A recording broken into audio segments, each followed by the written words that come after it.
right, what do you got? I think I can prove to a judge that both of these men had the mens rea. What the hell is a mens rea? It's a legal term the lawyers use. It just means the intention to commit a crime. Okay, come on, let's go. Mens rea? Put the cuffs on him. How could we have gotten mens rea? We take blood? Can you do it without taking blood? We both use condoms. How is this possible? I want to see a doctor. Can I have an independent blood test? Money! I feel sick. What are you doing? Mens rea! Oh! Oh! My God! No! This is called a stabbing motion! Stabbing motion! Stabbing motion! Hi, good morning, good afternoon, good evening. How are you all? Just swallowing my last swallow of forced food. Hi. Wow, here we are again. It's Tuesday night here in Korea, 10:04. And I am just getting ready here. Got to pour me a glass of water to get me through this day. Whew. Okay. Wow. We've got some ground to cover today. Our main focus is, of course, going to be on the Idaho deletions. We're still too early. We're still too early in the stream to start calling things what they are. But we're going to be looking at the suspect today. And the reason is there's a lot of speculation going on. There's a lot of speculation about things. There's a lot of half-truths. There's just a lot of just plain outright BS that's out there. And to help us out here, Meme Copium is going to be joining us as soon as he finishes his stream.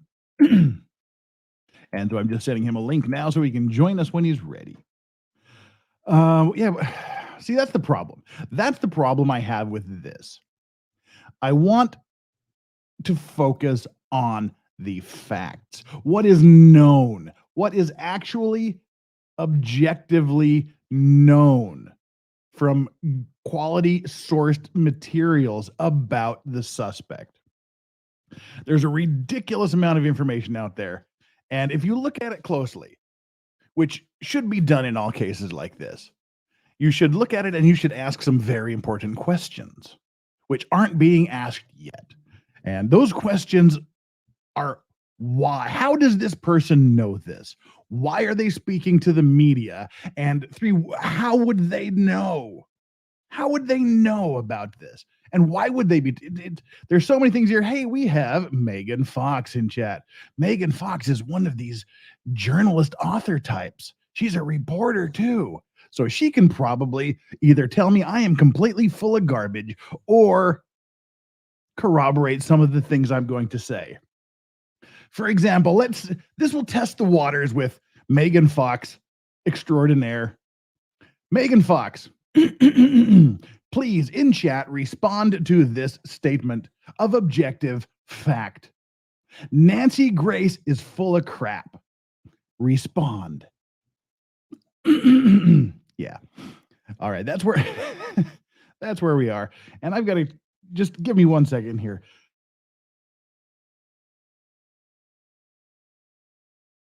Okay, Megan Fox says 100%, so that tells you we're on the same page. All righty. Wow. As I was saying before I so rudely interrupted myself, why? Who are these people? What real objective ties do they have to the suspect? What are they saying? Why are they saying it? How would they know it? And why are they telling the reporters about it? Those are the questions you need to ask yourself every time you hear information about any suspect, any situation whatsoever. What do they have? Why? Just who are they and why?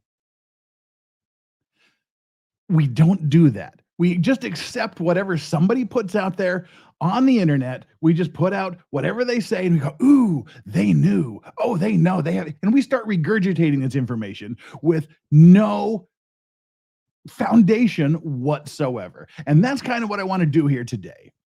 We want to go through what we know versus what is speculation and really get to the heart of it.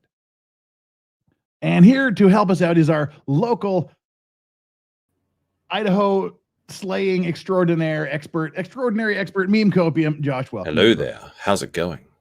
Good. I'm just kind of literally choking down this last piece of KFC. For those of you that don't know who he is, take the next 15 seconds or so and pimp yourself and grift yourself. Indeed. Thank you very much for that warm welcome. Is Korean KFC any good? I feel like there's a great places to go for chicken in Korea.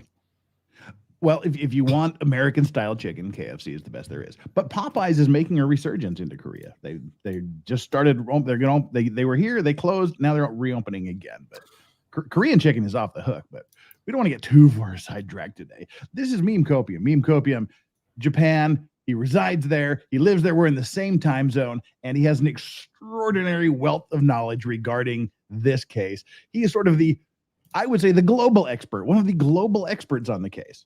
And that's why I'm just happy to have him here in the time frame. It's kind of strange that it turned out I just happened to be around and it piqued my interest. It's a very fascinating case, very strange, almost like a movie, you know. And the fact he looks a lot like you is not. That's not true. That's not true. Everyone keeps saying that, but did you see AM's picture before you came over to my stream?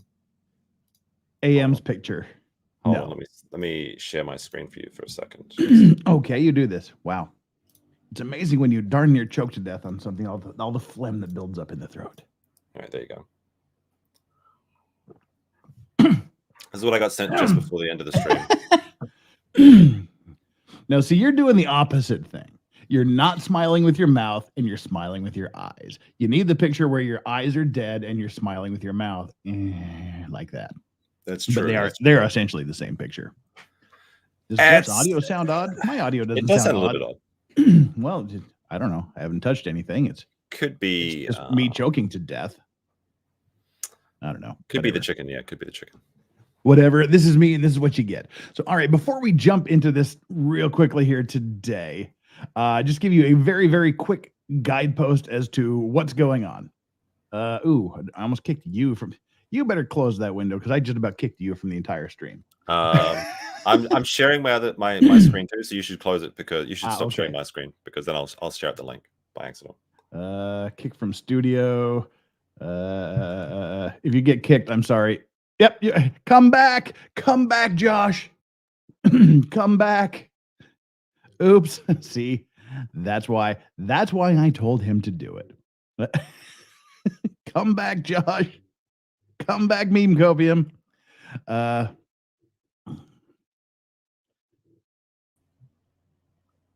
Yeah.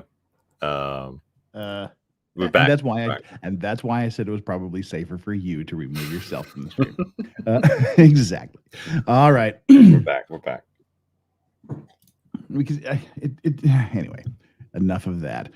So what we've got coming up tomorrow, because we're going to get in some really heavy stuff here today, and then we've got another murder. I guess we can say murder now. We're 8 minutes into it. Another murder thing coming down Thursday with some more O.J. Simpson and some really icky evidence dealing with that. So tomorrow I thought we would just do a quick, just an in and out program where we have fun. We watch some courtroom shenanigans where people are behaving so badly that their lawyers want nothing further to do with them, and they are begging the judge to let them withdraw from the case. So we'll just have some fun courtroom shenanigans with probably lots of sound effects and whatnot. And then Friday is the F It Friday, the January F It Friday stream. Meme Copium's going to be there, assuming he's sober enough after his own little drunk stream on Friday. Mm-hmm. Megan Fox will be there. We've got a great lineup of people for this Friday, which you're just not going to want to miss. Currently, the people that have confirmed their attendance are Meme Copium, Steph the Alter Nerd, Wilhelm, who is a renowned chubby chaser. He's Drex's friend. That should tell you all you need to know. Yeah. Yes. Drex's friend. That should tell you all you need to know. Ariadna Jacob. She will be here. Ozzy Overlord will be here. Our very own Megan Fox will be here. Good logic. Joe Nairman will be here. Potentially Criminal Sean. It's the T-Man from Dragon's Treasure. T will be here. And more. Potentially Drex will be here. Potentially Christina from Radix Verum will be here. Hannah Franz will be here. We've got a lot of stuff going on. So you don't want to miss it. Throw your $100 at me. Throw as much as you can at me, and we just see how drunk we can get me while we have fun talking about ridiculous stories. And let's clear this real quick, then we're going to dive into it. Xcomer Triple Z has gifted 5 Legal Vices memberships. Thank you so much, Xcomer. We always love our little Xcomer and everything he does on my stream. Marv White says Super Chat seal is broken. Yes, it is. Thank you very much for being the first Super Chatter. And again, the rules of Super Chat are that it is not necessary to Super Chat. You don't need a Super Chat to get me to read your chat. Any donations you give are gratefully accepted, and I guarantee that I will respond and answer every single Super Chat that's made. Otherwise, we try to get through what we can in the chat. We can't do it all. There's just too many people chatting too quickly. But the relevant ones and the ones that I pick up on, those are the ones we'll look at as well. So no pressure, no hype, but everything is gratefully accepted. And I would encourage you to donate as you see fit. But if you're going to make the big donations, save them for F-It Friday. That's the best time to do that. And Xcomer Triple Z, did the bug get your voice, or was it yelling from the rooftops at New Year's Eve? No, it was choking on a piece of KFC. We're still working on that. But thank you for your concern. Alan, thank you so much. You missed the 4-month message again. Love you. And see, that's the problem. You can't see the messages on StreamYard. I have to go back into the actual StreamYard stream itself to see them. And here we have, if I do this, is Alan, member for 4 months, says WTF, only water, Jeff. Love you. Oh, we have standby emergency booze just in case. Flux, also a member for 4 months, says Panzer Prison. Steve did it. Yep. Enough of that. Yes, Panzer Prison. And no, Steve didn't do it. And Jim Satala, member for 1 month with the Clean and Sober crew, says unless they found his DA under one of the victim's fingernails, I'm not putting any stock in the DNA being definitive. It was a party house. Well, let's see what we can come up with today. And that takes us through all of the super chats we have thus far. 555 concurrent viewers, 224 likes, and that is where we sit. And as I said, Meme Copium, Josh, is one of the leading experts here. Quickly, just tell us how you got into this, why you got into this, and how much time you invest in this. This is pretty fascinating. So yeah, I just saw this come up. I think like most people did, it came up into the news, and it was just very mysterious. Like, how could this person get into a house and out without leaving any significant evidence until, of course, the last few days, where the DNA evidence apparently is what got him. And what was the motivation? Why was it the 4 people in particular instead of the 6 people in the house? Why did the dog didn't bark? Why does nobody know what's going on? Why is it happening in such a small town? It was just a very mysterious case. Like, it honestly was like a movie. And I think a lot of people treated it like a movie. A lot of the people in this town were being blamed for actions that they are not responsible for. I think a lot of this happened with the roommates, like the surviving roommates in particular, and like the ex-boyfriends of the girls themselves. And I think this is because people were literally seeing this as a movie. Like, in a movie, you have like 10 characters or so, and one of them is the guilty party, and it can only be those people. And I think people assume that as well. But no, this is a town of like 20,000 people, which is small, but there's, 20,000 potential suspects. And it turns out that the suspect was actually from the town over, so not even in that town. But it was a very mysterious case, very strange, and I think it just piques a lot of people's interest because, on the face of it, these girls did everything right. They went out for a party night. They didn't get too drunk. They had a buddy system. They were out together. They got home safely. They took a car home, and they still, wound up dead, which is unfortunate. But life sometimes throws you those curveballs. So I think a lot of people are interested in the case for multiple reasons, but also maybe because they want to know why it happened so they can kind of justify it in their own minds to perhaps, prevent it happening to them. But who can say? Who can say? And what has been the most surprising thing that you've come across so far up to this point? I think for me, the most surprising thing is just that the guy was actually studying criminal justice. Like, that is very strange. It's like, it's almost like a Dexter case where this person was studying this for all his life, and perhaps he was living vicariously through, the stories of other serial killers. And it actually turns out that the daughter of the BTK killer, said this recently that she's sickened to discover that Bryan Kohberger studied her own father. So he was studying serial killers. And the strange thing I was thinking about is because you do a stream every week where you talk about the O.J. Simpson trial. It's not impossible that he studied that trial too, and maybe even popped in one of your streams to see. But how did O.J. get away with it? It's not impossible. Not impossible. He wrote a book called "If I Did It." That's well, that leads us sort of to where we want to get to here today.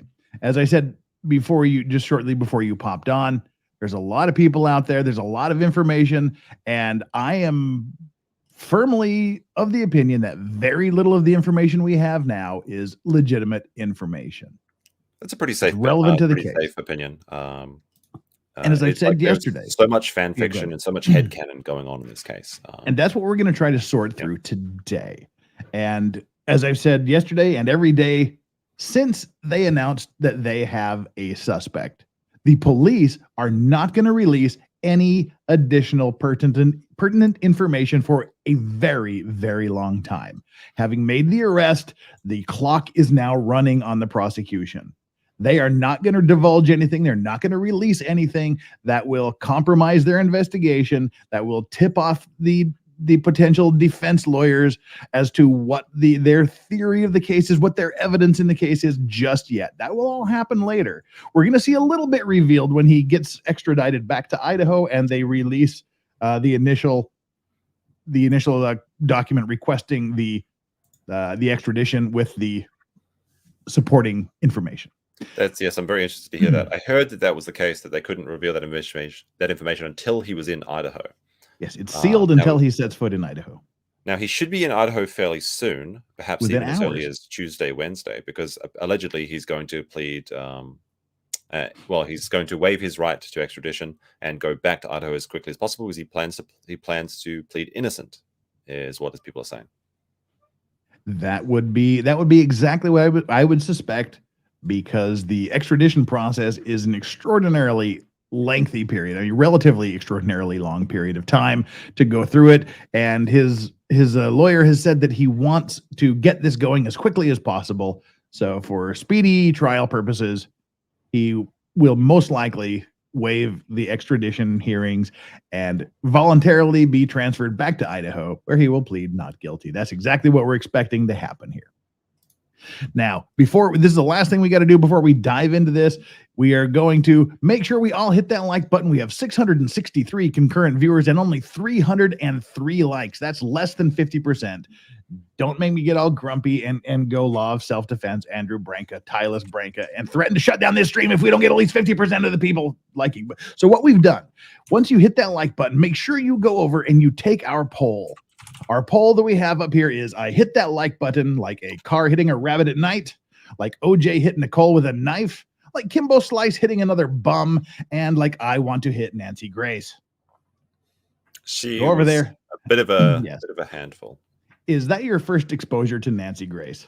It is. Someone mentioned her in the chat earlier, but I thought they were referencing Nancy Drew. But as it turns out, she likes to think she's Nancy Drew. We'll talk a little bit about Nancy Grace because we have to watch one of her stupid, ridiculous videos here, like you did. Oh, we do. Is it the same one? Yeah, it might be. It might be. I was driving and I couldn't pay as much attention to yours as I thought I would. But so that's it. Hit that like button, take the poll, and tell me why you hit the like button, because clearly you're all going to do it just because I asked, and also because you want me to shut up about it and not talk about it anymore, which happens at 600 likes.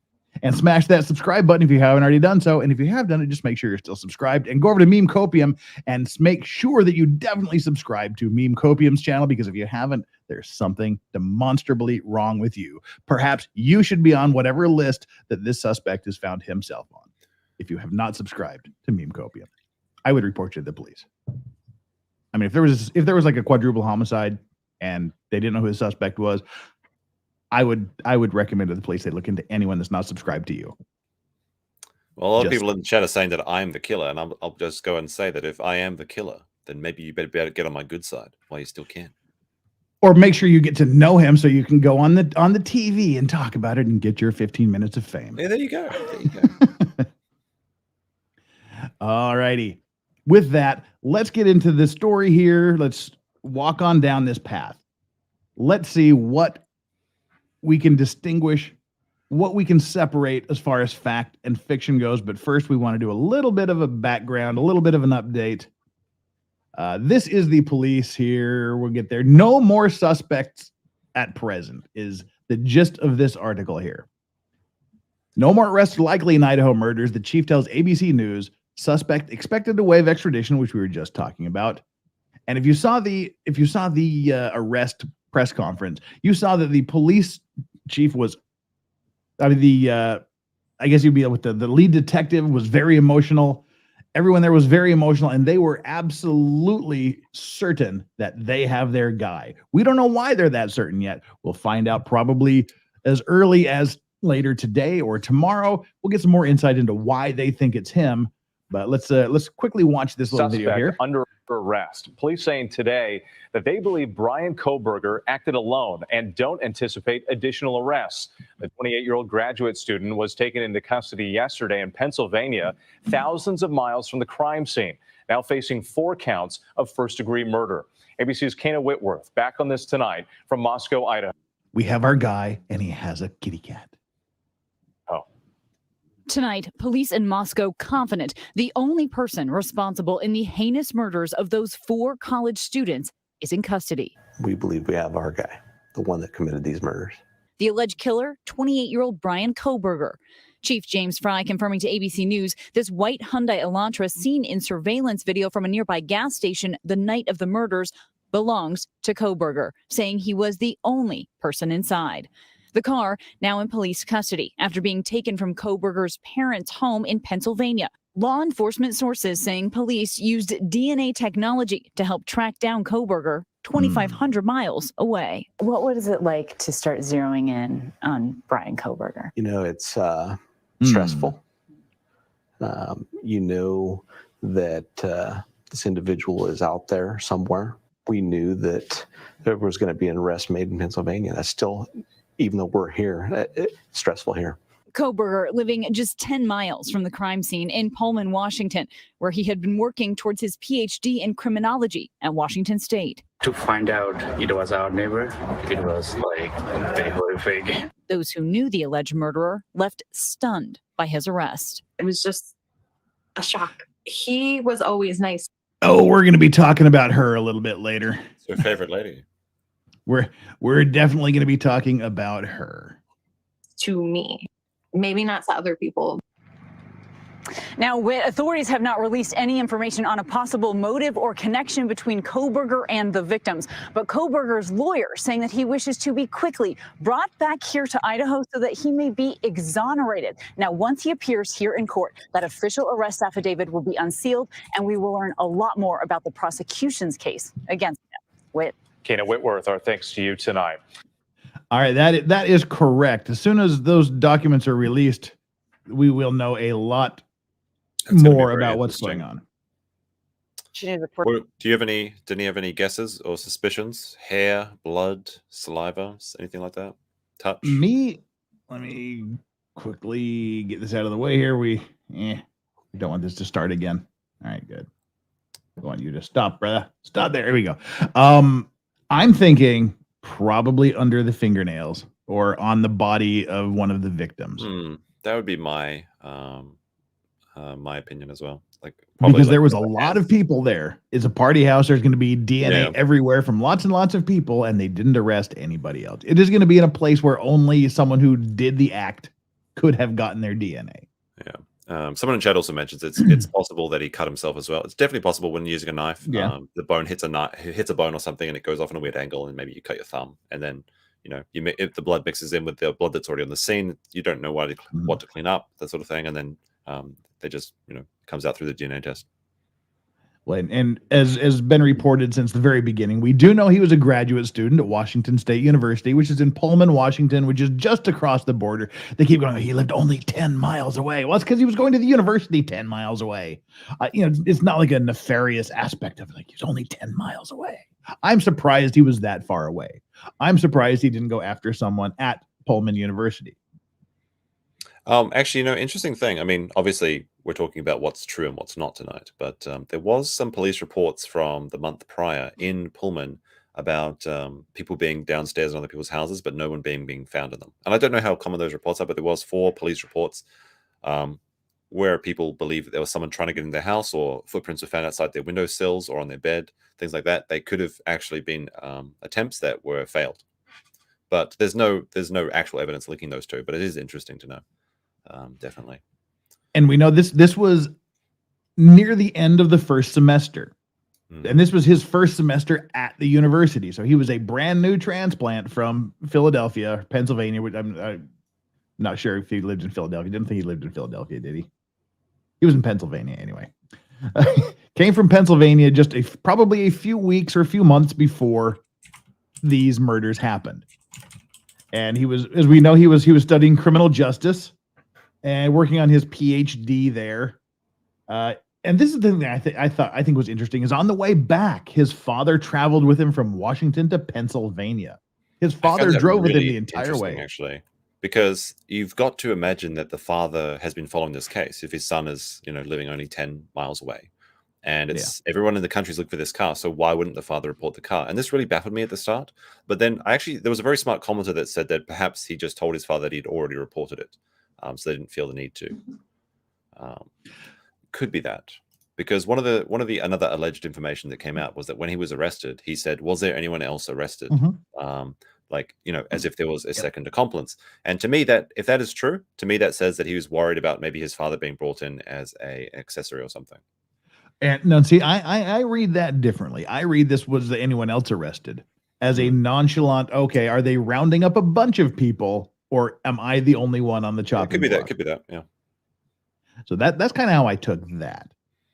And so I think, like I said, I think it's interesting they drove all that way. And I would think you go, okay, they're looking for a white Hyundai Elantra. My son, would the fact that your son is a possible suspect in a quadruple homicide ever enter your head?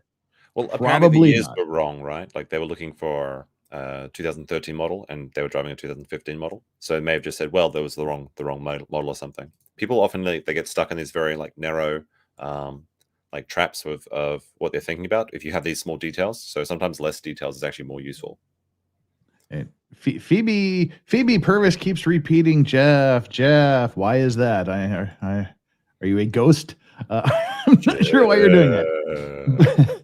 But yeah, see, I would just think you go, okay, wow, the killer. If I was his father, my only thought would be, oh wow, how weird that one of these suspects drives the same model car as my child.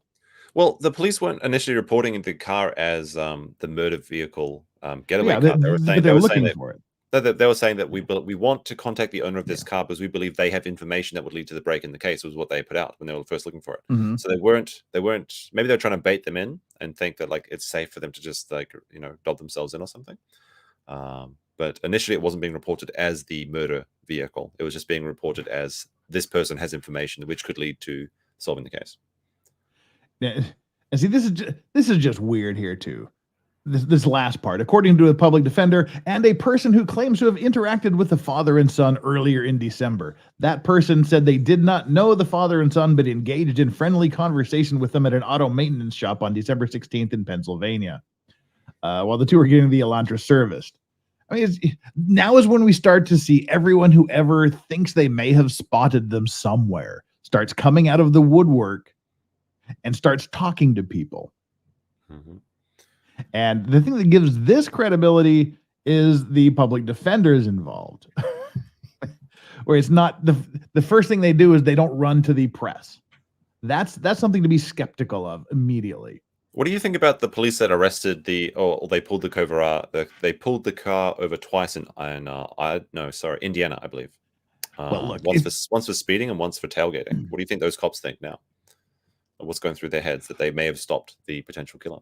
Well, I actually remember watching on TV the news report of when the little Vietnamese boy was found naked and bleeding from the anus after he escaped from Jeffrey Dahmer. Okay, I remember watching that on the news as it happened. And they said, then it turned out it was a lover's quarrel and the police sent them back home together. And then it was just not very long after that, turns out he did it. And you've got to be thinking that, and they talked to those police, and it kind of traumatized them. So I would wonder if these officers weren't the kind of like, holy crap, maybe you would have to, you can't help but second guess yourself. Like, oh darn, what if I had just asked them where they were coming from or whatnot? I mean, there would be really no way of telling they were coming from Idaho, because they'd have Pennsylvania plates on the car. But the whole country would have been looking for this car though at that time. Yeah, but how many? There's 22,000 cars in Idaho. I think the license plates were changed as well 5 days after the murders, or maybe it was registered to him at 5 days. I remember hearing that, but I don't have a source for it. Now, see, you're playing into the I heard it, but don't have a source for it. True. You're part of the problem, Josh. Hey, it happens. It happens.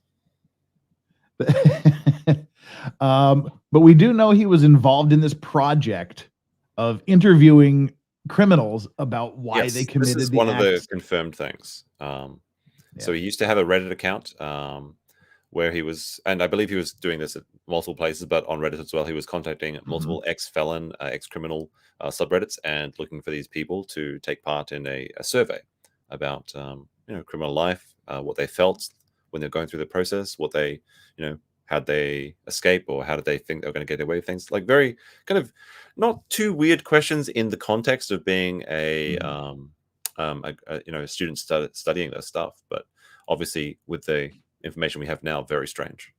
And I've theorized a lot that maybe he was living vicariously through the stories that he was hearing, and he did indeed idolize certain serial killers, as we learned about the BTK killer. Well, this is speculation on your personal part and my personal part. Did he study criminology and do this thing because he was interested in committing these things, allegedly, or did his studies open the doors to whatever may have been going on in his mind and caused him to go, let's find out how it really is? I believe it was the former. I believe that he was interested in it beforehand, and then he got into it because he enjoyed it. Allegedly, but yes. Okay, I would agree the same thing. I would say he was interested in these things, kind of Dexter style. Things start getting more and more real. He starts getting deeper, and you go, okay, now I want to study it. Now I really want to get in the minds of the killer.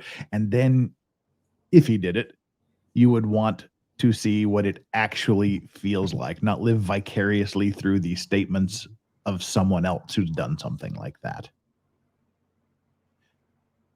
So was it a training session to learn, or was it just like he got so enthralled in what these stories that were being told him by these criminals that he said, now I need to take it to the next level and see what it really feels like?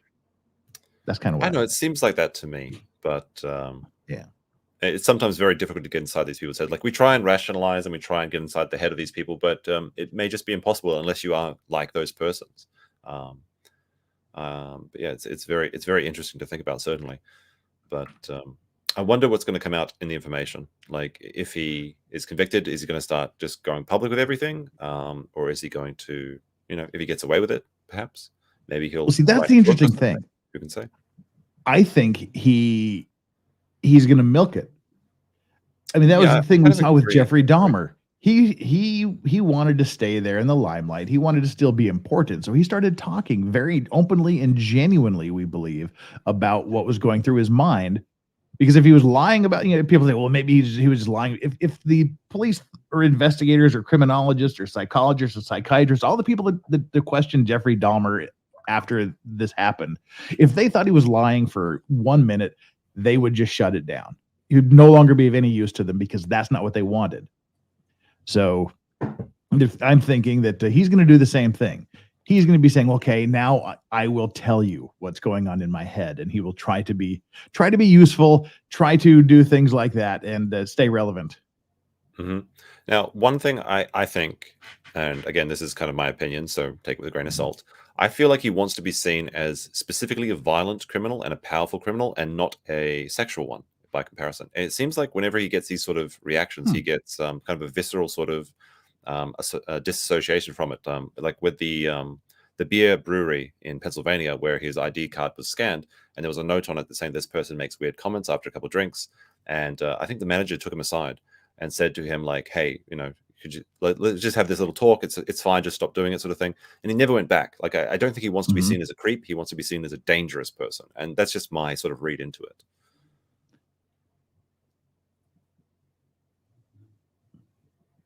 Really? See, I my feelings, maybe when he was doing it, it was a power thing. But at this point, I think if it's post-conviction, he's going to want to be seen as the foremost knowledgeable person on the mind of a killer. Yeah, possibly. I was wondering about, we obviously theorize about a lot of his motivations. Like, he was studying to be a PhD. He was a PhD student. Was he going to try and get away with this case and then write his thesis about this actual thing? And then he could use sort of meta information that he has about it to try and come to conclusions that no one else could, and try and use that to seem like an expert in the field just because he has inside information onto the thing. Ooh, that comment is very really meta interesting, right? itself. Yeah, well, maybe. Wow. Hadn't thought about that. Well, with that, let's look at what's going to be happening next here. Something that we do know is the probable cause affidavit, which is going to be released. And once he returns to Idaho, it's going to have information about his whereabouts over the past several weeks, what led the police to the Elantra. We're going to find out what kind of DNA evidence was tested, where the DNA came from, how they found it, and how they zeroed in on him and why they believe it's him and only him that did it. And you still think it's an absolute complete stroke of luck that they happened to find it? Yeah, my personal opinion is that in the last week, the police sort of got all the information they needed. It was like maybe one of the last DNA tests they were running, and I believe this because none of the information that revealed in the beginning of the cases, they kept saying we were hiding information for certain reasons, but I feel like they had nothing. It just seemed like they were, the amount of tips they were asking for, and the such like minuscule amount of information they're providing, and also the fact that the house was about to go in for cleaning. And then it was like the last day before they went to cleaning, they sent an emergency order to say, no, stop. We need to preserve this as an evidence place. I think that's because the DNA came up positive with allegedly a potential match on a, was it public genealogy, perhaps 23andMe, or maybe like find your well, again, family or something. That's speculation at this point. True. Yeah, I mean, we can see he's never. That's could be likely because he does have relatives that have been arrested for minor things, and he has no criminal record himself. So unless he's done something like that, where I mean, it would be funny if it was his own actual DNA test for the 23andMe or whatever. Oh, wait a minute, we have an exact match, not a familial match. We have an exact match. It's this guy. But I think we're going to find out a lot more about that in the next day or two. Yeah. Let me burn through a couple of quick super chats here real quick before you get too far behind. Legendary Racing says, stop being a Steve denier. We all know it was Steve.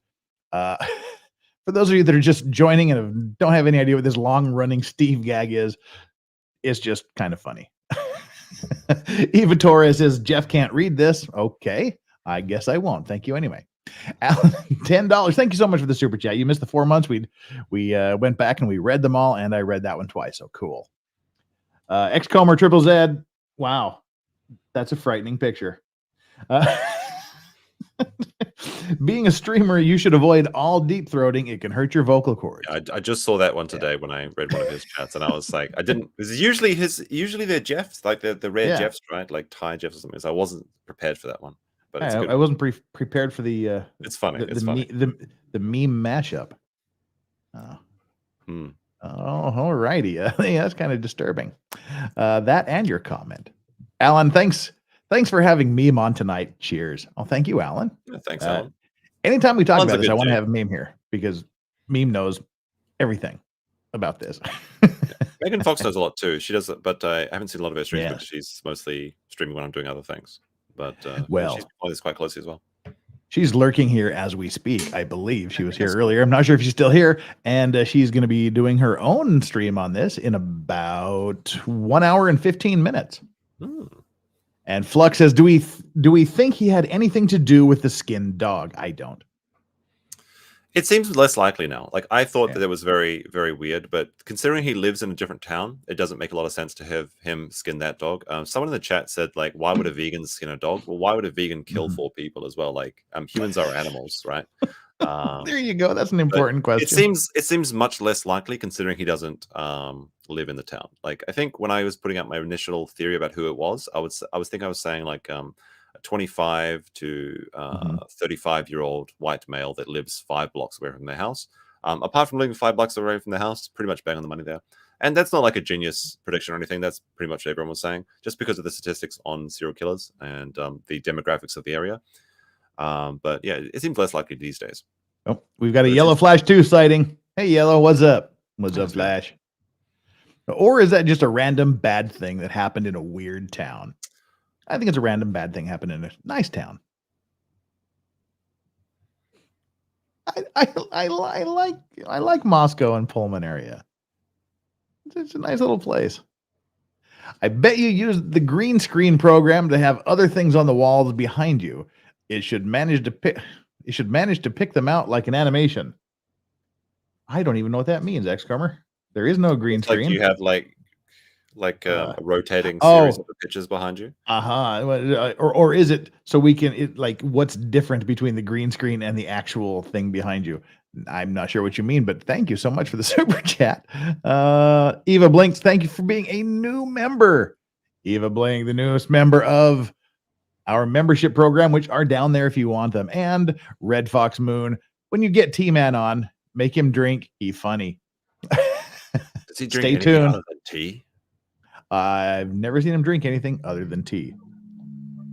All right, let's see here. Hang on, I've got a phone call coming in that I don't want to reject because then they'll know I saw it, and I don't want it to keep going in my ear. So I'll just hold it in my hand here. Is it coming in from Pennsylvania? Is it? You better stop talking about this, Jeff. It's coming in from down the street. All righty. That takes us through all of these super chats we have currently here. The next thing I want to do is start to look at some of the additional information that's come in specifically about him and what's going on. I guess is the easiest way to put that. What's going on up here? What's going on with him personally? And again, there's very little of it that is objective, I guess. Yeah, there's a lot of conjecture. There's a lot of hindsight bias. You see that a lot. Oh, definitely. A huge amount of that. Everyone's like, nobody reported anything weird about him before. Nobody ever. But now it's like, apart from the brewery, I guess that had it on file. Yeah, but they didn't report it to the police. There was nothing about him that tipped off and said, "Oh, we need to tell the cops about this guy." But afterward, just like, aha, we saw this and this weird, quirky little thing that we wouldn't have paid any attention to and anybody else. They're now making a big deal out of it and conflating it into this proof that we knew he was a killer. Well, if you did, you should have reported it to the police first. That's because the reality is that most people are weirdos and most people have these weird traits. And if you had to report every weirdo, everyone would be reported. I know I would. Exactly. No, you're exactly right. And it's more than 6 weeks after 4 college students were slain in an off-campus home in Moscow, Idaho. Police have arrested a suspect, Bryan Christopher Kohberger. Kohbergers. In connection with the murders. Pennsylvania State Police say they assisted. Get out of here, stupid screen. There we go. Say they assisted the Moscow Police Department and FBI in the apprehension. The law enforcement source told NBC Kohberger, how do I keep on name called Kohberger? Kohberger was arrested at his parents' home in Albrightsville, Pennsylvania. He's facing 4 counts of first-degree murder and felony burglary. Now, here's the question: is like the difference. People say burglary. What is this burglary thing? What, did he steal something? No, there's a difference between theft and burglary. Robbery and burglary are different things. Under the Idaho statutes, here we go. Some legal information. Robbery is taking anything that doesn't belong to you from someone else. So That's interesting. I didn't know that. That's very educational. If I steal your headphones, that's robbery. But what a burglary is under Idaho statute, if I can recall I can't recall the exact wording, but it is entering a place, a home, an office, a warehouse, whatever, any type of place with the intention of committing a robbery or any felony inside of the place. So even if you don't steal something, if you enter a house with the intention of committing a felony in it, you are guilty of burglary. So entering the house with the intention to kill somebody is burglary under the Idaho statutes. So that's where the burglary comes from. Not necessarily that he stole anything. It's that he entered the house with the intent of committing murder. That, by definition, under Idaho statute, is burglary. End of lesson. In the Latah County, Idaho, prosecutor Bill Thompson said during Friday's press conference, the Monroe County Chief Public Defender Jason Labar, who's representing Kohberger on his extradition hearing in Pennsylvania, told CBS News that police said they knocked on Kohberger's door around 3 a.m. Friday, and both the parents and the suspects were very cooperative. Certain amount of poetry there, isn't there? Approaching at 3 a.m. when the murders themselves happen at 3 a.m. I heard that's quite common though. Yeah, well, you want to make sure everybody's there. You want them kind of groggy from sleep, and you want them a little docile. Like coming in hard Friday right after work is probably not a great time.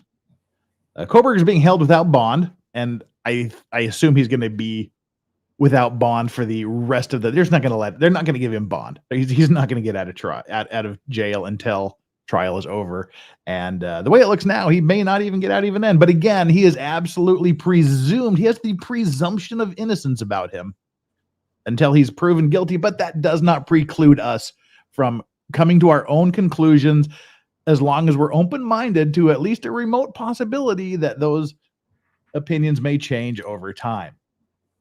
I think he's looking pretty guilty right now, without having seen anything, just by virtue of what is being told me. But if I hear the evidence and I think it's insufficient, or I think it's not good enough, that opinion can swing really, really quickly the other direction, and vice versa. If they come back and lay out this great path of DNA evidence, like, all right, well, there you go, he's done.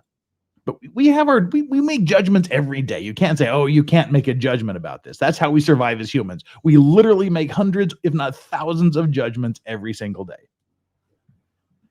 Soapbox off. He's not going to fight the plan to extradite him. And this is the important part. So far, few details are publicly known about his alleged actions. Actually, about the extradition thing. Yeah. Is that normal, would you say? Like, do you think that's a good move in his position? Like, obviously he's claiming innocence, so why would he not choose extradition? But, I mean, if you were his lawyer, would you advise him that? I don't know. I don't know whether I would or not. I mean, you're going to get extradited anyway in this case. So that's true. I guess he'd be under custody until the extradition anyway. So yeah, it would just be a long time sitting in county jail? Yeah, months and months and months, most likely, unless there was some kind of emergency proceedings that were put in place. But yeah, if you're sure that you're going to get extradited anyway, I don't know, you may as well just go, I guess. Other people may differ with that opinion, but that's kind of my gut feeling.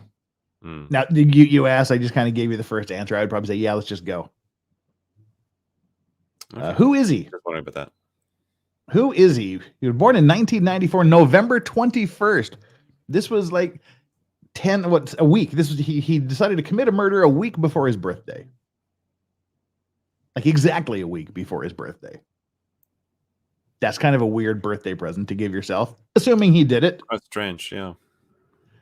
He finished his associate degree in psychology, completed his bachelor's degree at DeSales University, and he did further graduate studies at the university. And now he's gone to study PhD criminology student and teaching assistant at Washington State University. We call it Wazoo up there. which is only about a 15-minute drive from Moscow, Idaho. In a separate statement released the following day, WSU's Department of Criminal Justice and Criminology said it was relieved that justice will be carried out. I think it's odd. The Criminal Justice and Criminology Department has already seemed to have decided that he did it. During the statement, the police were very adamant. They didn't say anything in potentials. They were saying, this is the guy, we've got him, that sort of thing. It was very, I felt that was weird for a policeman to say that, like, this is the guy, without saying, like, this is who we believe it is. That's why I'm thinking they must have some pretty devastating evidence, because it wasn't just that they were saying that. The detectives that was saying that was literally in tears when he was saying it. He was incredibly emotional when he was giving that. So this is a guy that has Megan not Fox a was saying single... that it was blood evidence, which, I mean, if his blood is in that scene, then that's it. They've got him. Like, that's all you need. Like, if it was like a hair or a skin cell, then maybe he went to a party or something, and there could have been other ways to get there. But if it was blood on that night, there's really no other way for that to get there. So if that's what they've got, then great. That's great. And there may be, if we assume, and again, that's speculation at this point, come from maybe leaks or just people speculating, because it hasn't been confirmed yet. But let's assume that there is, and if there was something found in that car that ties him to the crime, then he's extra done. Yeah. Well, I mean, like, even though what was her name, Nancy something. Oh yeah, Nancy Grace. Yes, even though she's coming up. Seems like she's not exactly right on everything. One thing she said, that DNA evidence is very hard to strip from a car, even if you cannot see it, which I believe is the case. And, she is hardly right on anything ever. Well, hopefully she's right on that. But yeah, like a footprint stepping in a drop of blood that you leave on your carpet, you wash the carpet with something, even bleach sometimes isn't enough. And then it could be invisible to the eye, but then it would still show up on a test. And then again, that would be a very good piece of evidence. Yeah, we're gonna get to Nancy here in the next article. I know you just can't wait, can you? I hate Nancy Gray. I just really don't like her. But we'll talk about that in a minute. Where do we go here? Yeah, so they said, "Oh, we're relieved that justice will be carried out," which I think is just really odd that they would say it that way. The Department of Criminal Justice and Criminology at Washington State University is aggrieved by the alleged, or at least they threw in an alleged there, so good for them. See, like I said, I have my thoughts that he more likely than not did this, but it's still alleged in my head. You got to think like a lawyer. Open. Yeah, I'm still open to the possibility. Yeah. And so we're relieved that justice will be carried out. Our hearts are with the victims' families. The Moscow Police Chief James Fry confirmed in press conference that Kohberger lived in Washington State, and the college said that the university police assisted Idaho law enforcement officials in executing a search warrant at Kohberger's on-campus apartment and office on Friday. And do you think they'll find a murder weapon? Oh, see, that's the thing I was going to talk about. No. I think he's smart enough to hide it. Do you think he hid it or got rid of it? I feel like he hid it somewhere. I feel like it's significant enough that he does not want to get rid of it, but he's smart enough to know that he can't keep it on his residence. I think it's like buried in a tin under the woods or something. And I completely agree with you. That's something that I totally agreed with what you were saying on your stream earlier this evening, is when you do things like this, you keep a trophy. You keep a memento. It's his souvenir. It's his medal of his job well done. And I would suspect it still has blood on it if you did it. I think that would be the tangible link to the actual thing, is the whatever blood is on the knife is still on the knife, I believe. So yeah, I think it's because I mean, that is such a very, very common thing for murderers to do. I mean, statistically, it's very, very high. There's no way to get around that. It's a fact that this happens a lot. Yeah. I mean, if he's smart, then if he's really smart, then it's like in the bottom of a lake somewhere between Idaho and Pennsylvania, where it's never going to be found again, except by some magnet fishing YouTuber who will not know what it is or something. But those are really interesting to watch. It's kind of like one of my hobbies is like watching those treasure hunting videos where they've got like magnets and they're going through looking for Civil War coins and stuff. That's really addictive watching. I would laugh at you and mock you for watching those videos, but one of my YouTube vices is watching farrier videos. People trimming horse and cattle hooves. Oh, that stuff. Yeah, that's really hard to look away from. But also, it's like one of those like slightly gross, but also addictive. Yeah, I know what you mean. Yeah. Actually, I have one of my regular viewers actually has a YouTube channel that does that. I'm like, hey, I know you. Those channels do really well. Like they're crazy popular. They're very cathartic. So on behalf of the Washington State University Pullman community, I want to offer my sincere thanks to all of law enforcement agencies that have been working tirelessly to solve this crime, said Elizabeth Chilton, Chancellor of the Wazoo Pullman campus and WSU Provost. This horrific act has shaken everyone in the Palouse region. Now this is where we start to they start to talk to people that know him, knew him, claim to have known him, and I'm willing to bet that the vast majority of the sources they quote from people that knew him, they have not vetted them at all. I'm just saying that because everybody wants to be the first. And I got to read one quick super chat here. It's not a super chat. It's a monthly membership thing. Member for 4 months. Darrell on. Good to see you. It's been a while. Happy New Year, Jeff. My New Year's resolution is to accept that I'm a member Vice Squad, no matter how gay it sounds. So now I'm back. Oh, we missed you. And Seth Hollingshead said, what bothers me, and not defending him, but law enforcement is very corrupt. They were giving family items out of the home, tainting the scene. People are wrongfully accused all the time. They needed a guy. Why him? Why pull a guy out of Pennsylvania if they need a guy?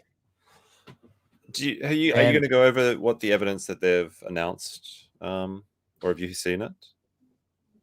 Because the key pieces of information so far, as I understand it, is the DNA evidence that was found at the scene, which is very significant. And secondly, that they were pinging cell phone towers to see where the girls were in relation to where Bryan was. And there was many matches where they're in the same area at the same time. Now, yeah, maybe he's coming down to do something else, but it does seem a little bit convenient. I don't know how many cell towers there are there, but if it's going on for weeks before this event, and then the behavior changes, then that's a pretty big tell, in my opinion. It is, and I mean, it's Moscow, Idaho. There's not a whole lot of police corruption in the town. It's not like downtown, like some gritty district in New York. It's not some like rancid precinct somewhere. It's a good old Western town. And I'm just saying that because that's where I come from. That area, that type of town. So I think that's being a little too skeptical. If they just needed a guy, they could have got anybody that didn't live in Pennsylvania at the time. Yeah. I mean, if they wanted to get somebody, there's actually better targets. Like everyone was basically thinking it was like the ex-boyfriend Jack or something. Like they could have just brought him in. If they needed some guy, I think everyone would have accepted that.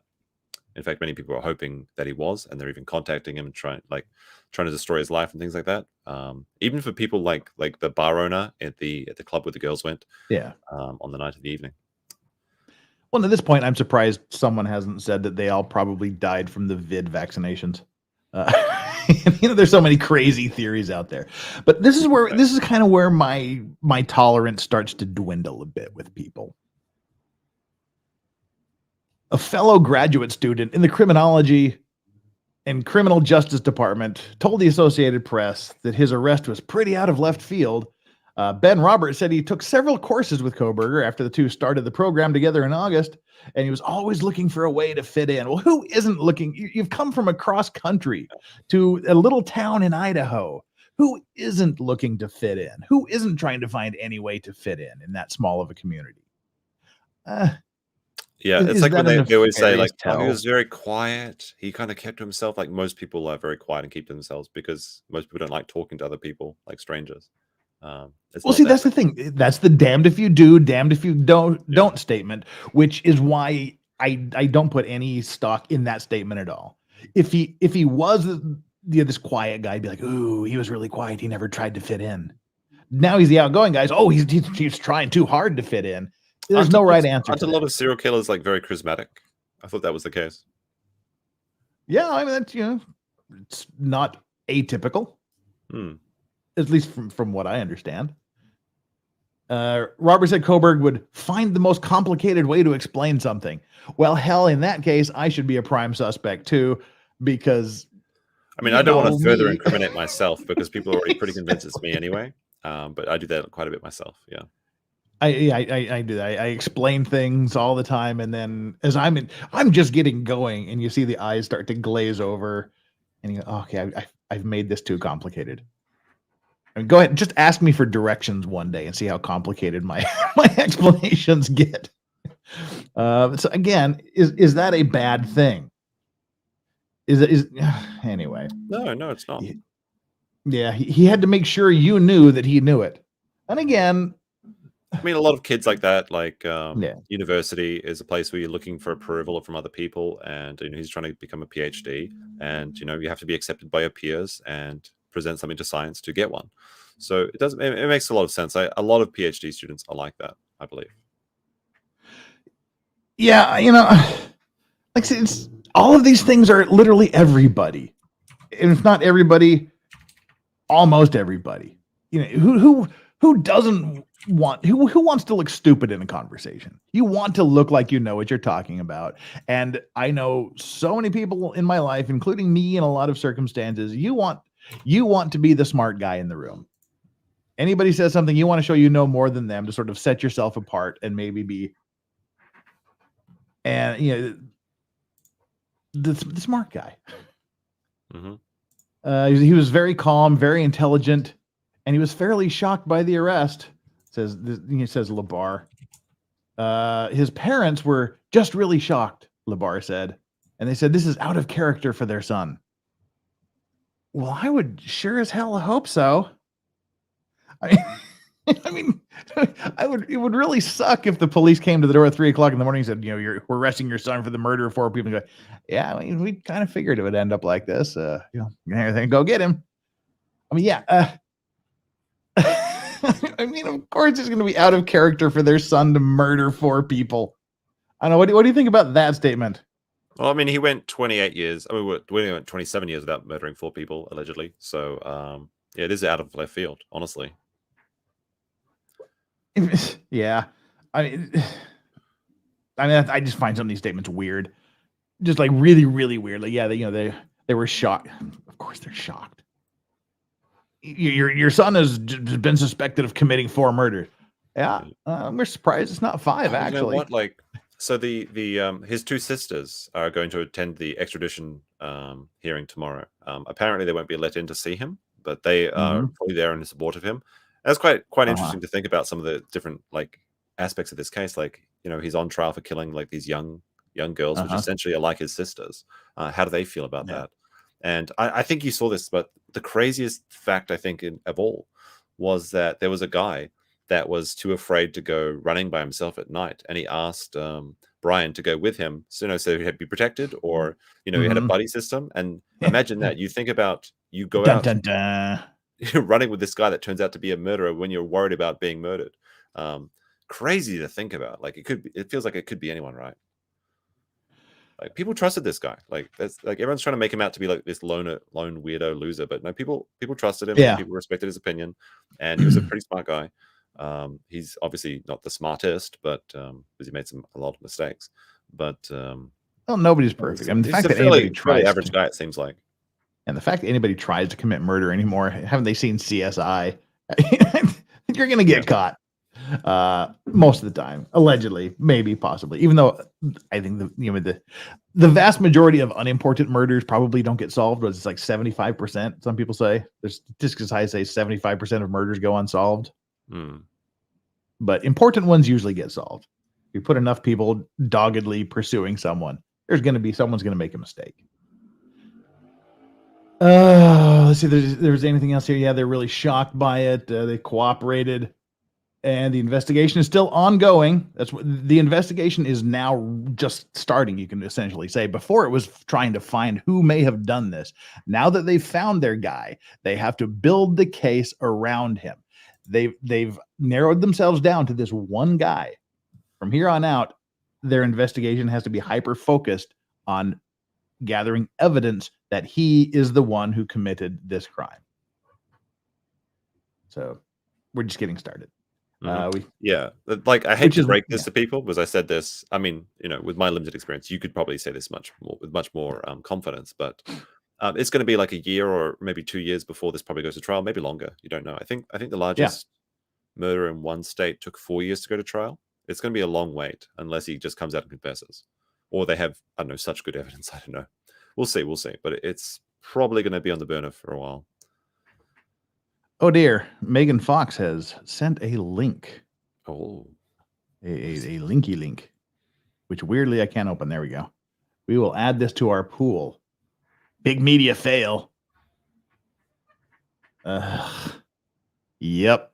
We will put that right after Nancy Grace. This sort of seems like a good post Nancy Grace story. I brought it up in the wrong browser too, but all right. Before we get going on Nancy Grace's article, let me tell you why I do not like Nancy Grace. Go on. She's arrogant. She's a former prosecutor. Well, prosecutors don't have souls, so that makes sense. Yeah, she's a former prosecutor. She thinks she's much more important than she really is. She wants to be the story. If you saw him, she has this weird righteous indignation tone in her voice about everything. And if you're even suspected of a crime, she knows you did it.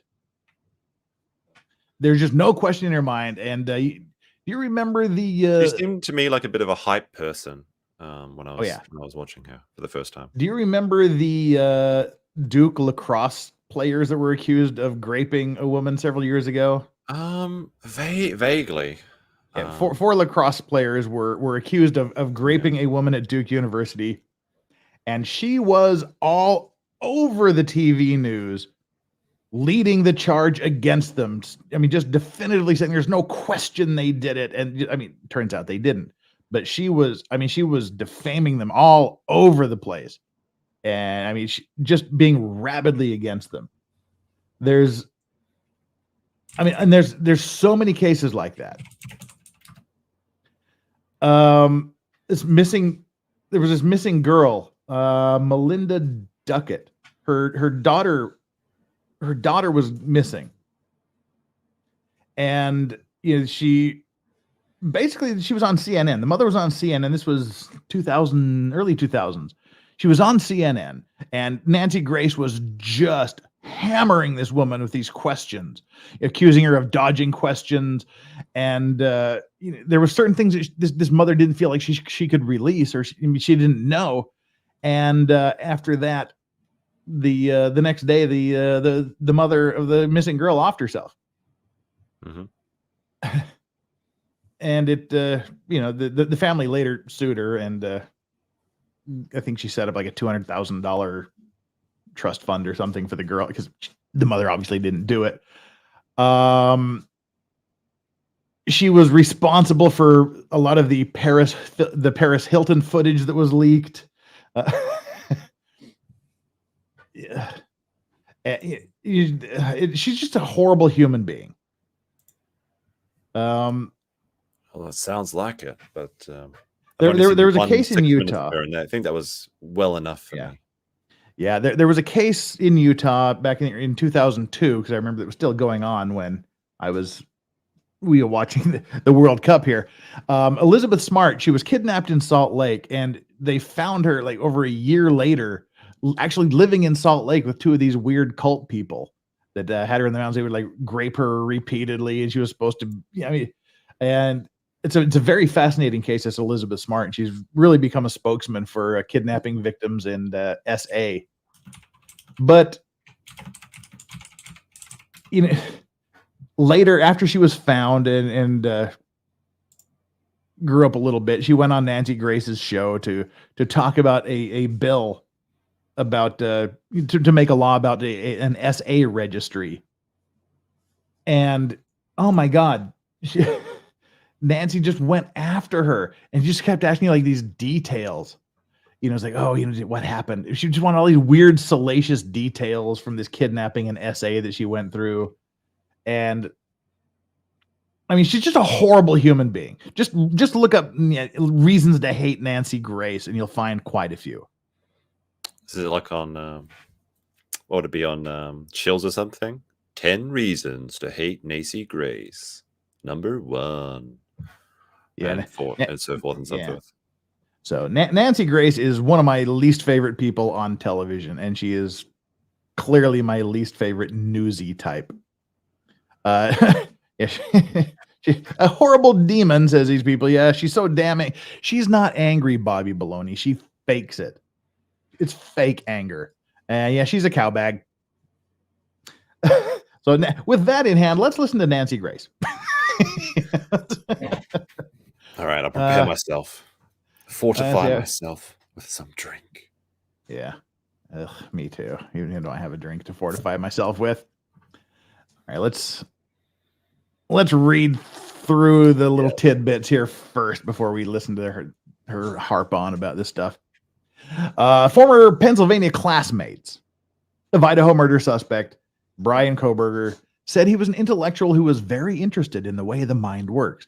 Well, of course, he's going into criminology. That's kind of what they do. But was bullied for being overweight and socially awkward.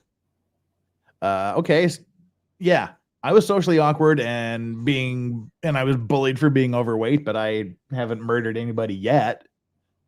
Oh, you've still got some time. Yeah, I know. I've still got a few years left before my strength fails me, but maybe you could take out Nancy. Yeah. There you go. Yeah, now she's going to actually turn up dead and people are going to blame me. That would be too funny. Yeah. No, it wouldn't. But in a very sad way. In a very sad way. But yeah. Again, these are just things like, okay, so he was bullied as a child. Every male child. Were you bullied as a child in some way? Every male child is bullied by someone. I moved to New Zealand when I was a kid and I had a very thick Australian accent. So people always made fun of the way that I talk. They still do that now, but for different reasons. Now it's just because they like you. Yeah.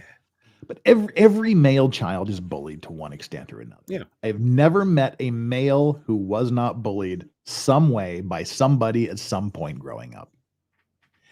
And I don't know about women. Maybe it's the same with women, but I'm just not a woman and I never had that experience, so I don't know.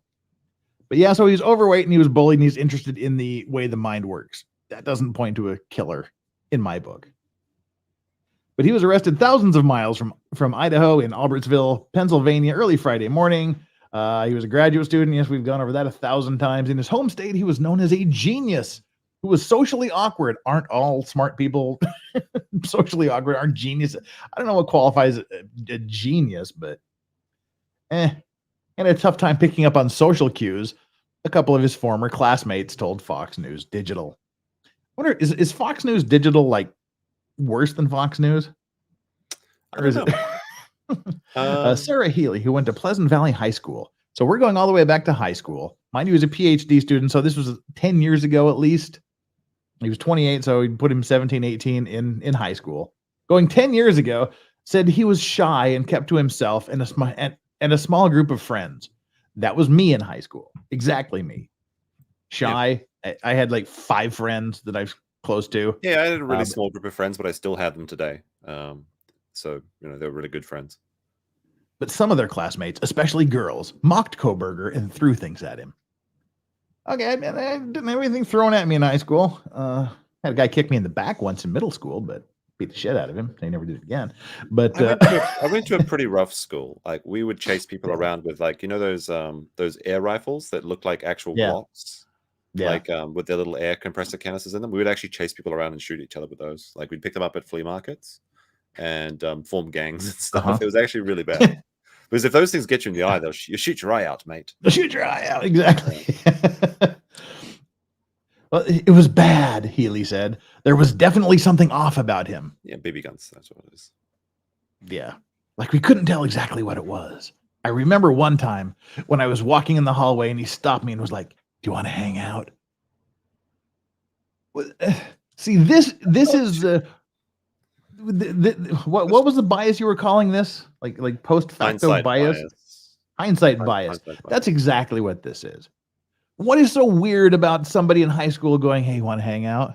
I think like people mocking this guy as like an incel, but like it seems here that he's trying to ask people out. It's like, what do you do?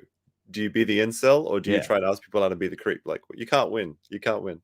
Yeah, well, exactly. And see, this Healy wants to be in the news.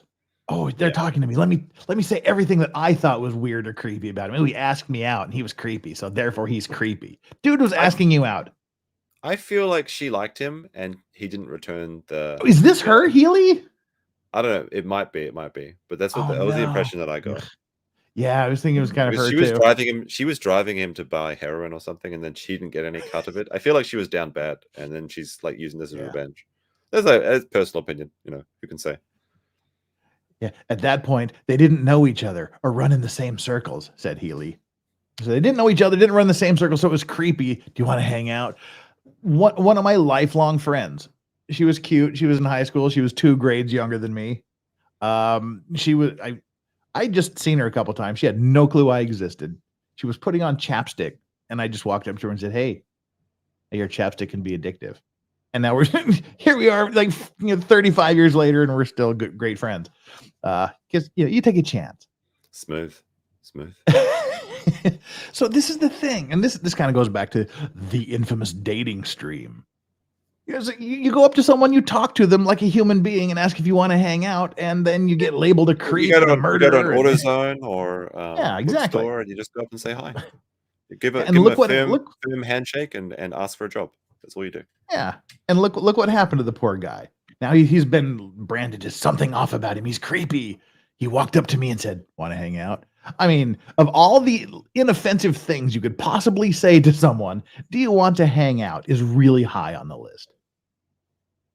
I mean, it's not like he went up and just said something degenerate and perverted to her. So this kind of stuff is what I hate to see come out about this. The only thing this can do is prejudice people against him, which is sort of against the U.S. justice system. He's presumed innocent, and this is not evidence that he committed a crime. This is not evidence that he committed 4 murders. This is just somebody saying he talked to me in high school. If they even talked to him, do we even know this happened? No. Is someone saying that he talked to her in high school? It's just weird, she said.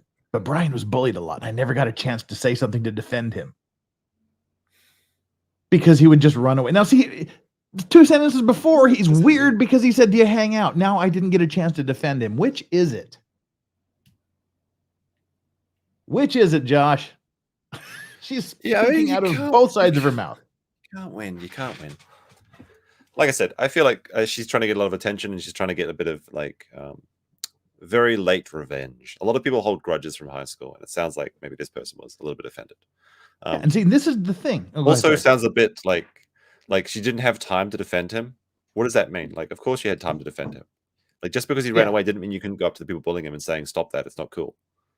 Like, so it seems like I. But see, that's the thing is this was a lengthy interview. This was a lengthy questioning, and they're just cherry picking answers that they gave that makes their article sound good. But right here we have 2 conflicting statements right above each other. It was bad. There was something off about him. Like, we couldn't tell exactly what it was. Ew, I remember one time I was walking in the hallway and he stopped me and was like, "Do you want to hang out?" And then it was just weird, but he was bullied a lot and I never got a chance to say something to defend him. Well, you were just calling him weird and saying there was something off about him and he was creepy and he was talking to you. And they're like, "Well, I didn't have a chance to defend him because he would just run away." Throw out everything this person says, just hands down. And if it is that woman that's in all the TikTok videos, then it's even worse. Healy said she heard the other girls tell Kohberger in their high school to "Go away, creep," or "I don't want to hang out with you." I honestly think that's what led up to this. Well, yeah. It's a bit of a stretch. A little bit. Because he didn't get the proper help. And it was mainly females that bullied him. Yeah, that's a little. That's a really big stretch is what that is. Yeah. That continued at the community college. And again, someone who requested to remain anonymous because of her job. So I hate anonymous sources. I get it. The news media needs them. Yeah. News media might need them when they're whistleblowing or doing things like that. But in this type of a case, okay, you don't want to put your name out there, then go away. Unless this person says, "Yes, I watched him stab them," they have nothing really to offer this. And to give them sources say, "Yeah, is it just a made up thing?" He was really, really intelligent, a bright kid, someone who stood out even in honors and high level classes. Why would that be something that would jeopardize your job to say he was really a smart guy? He was awkward and intelligent, but not someone you would peg for violent, so to speak. I want to talk to him now and ask him what happened. What went wrong? What was going through your head? What were you feeling? What was going on? Why did this occur? Well, perhaps if that's really how you feel, Mr. Kohberger's NCC friend, maybe you should have done that. Oh, you know what's really funny? Yep. Yeah. If it's true that this was motivated by not getting any female attention, he's about to get a lot of female attention. Oh yeah, the murderers are hot, I guess. Yeah, he's going to get a lot of pen pals. His friend said that he didn't interact with many people, but was friendly with her, this unnamed friend. I think she is the one that's on the TikTok videos because of this. And they spent hours talking about his struggles with heroin addiction and his weight and kept in touch after they graduated. I'm thinking that might be her. Does heroin help you lose weight, or is it crack? I can't remember which one. I mean, I never. Heroin makes you fat when you stop doing it. That's what happened to Matthew Perry from Friend. He stopped doing heroin and gained like 80 million pounds. That's me. I'm a drug expert. Is that the reason? Not really. Yeah.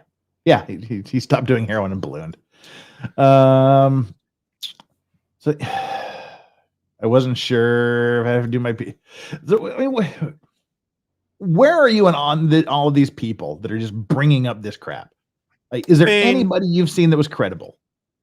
Yeah, a couple. There was like the they interviewed the neighbors of him in Pullman, who didn't want to be on camera, but they were still using their own voice and talking to the door, and they were talking about how he was, kind of a bit of a late person that would spend, his nights making noise in the early hours, like sounding like using cleaning equipment or something, and then that kind of verifies with the stories about how he's always a bit tired and like disheveled and things. Like, I mean, that makes sense, right? If he did these during the early morning, maybe he was like just a night person that was getting used to this time schedule so that he could stay awake while other people were sleeping. But no, there's literally the more I hear about him, the more I'm convinced that I'm probably a murderer. Could be because I'm disheveled. And then I'm like up at night, I'm cleaning. the friends from his class and stuff that were talking about him after the events, like they actually gave a very honest thing, like they're saying, he looked a bit tired, but more or less normal.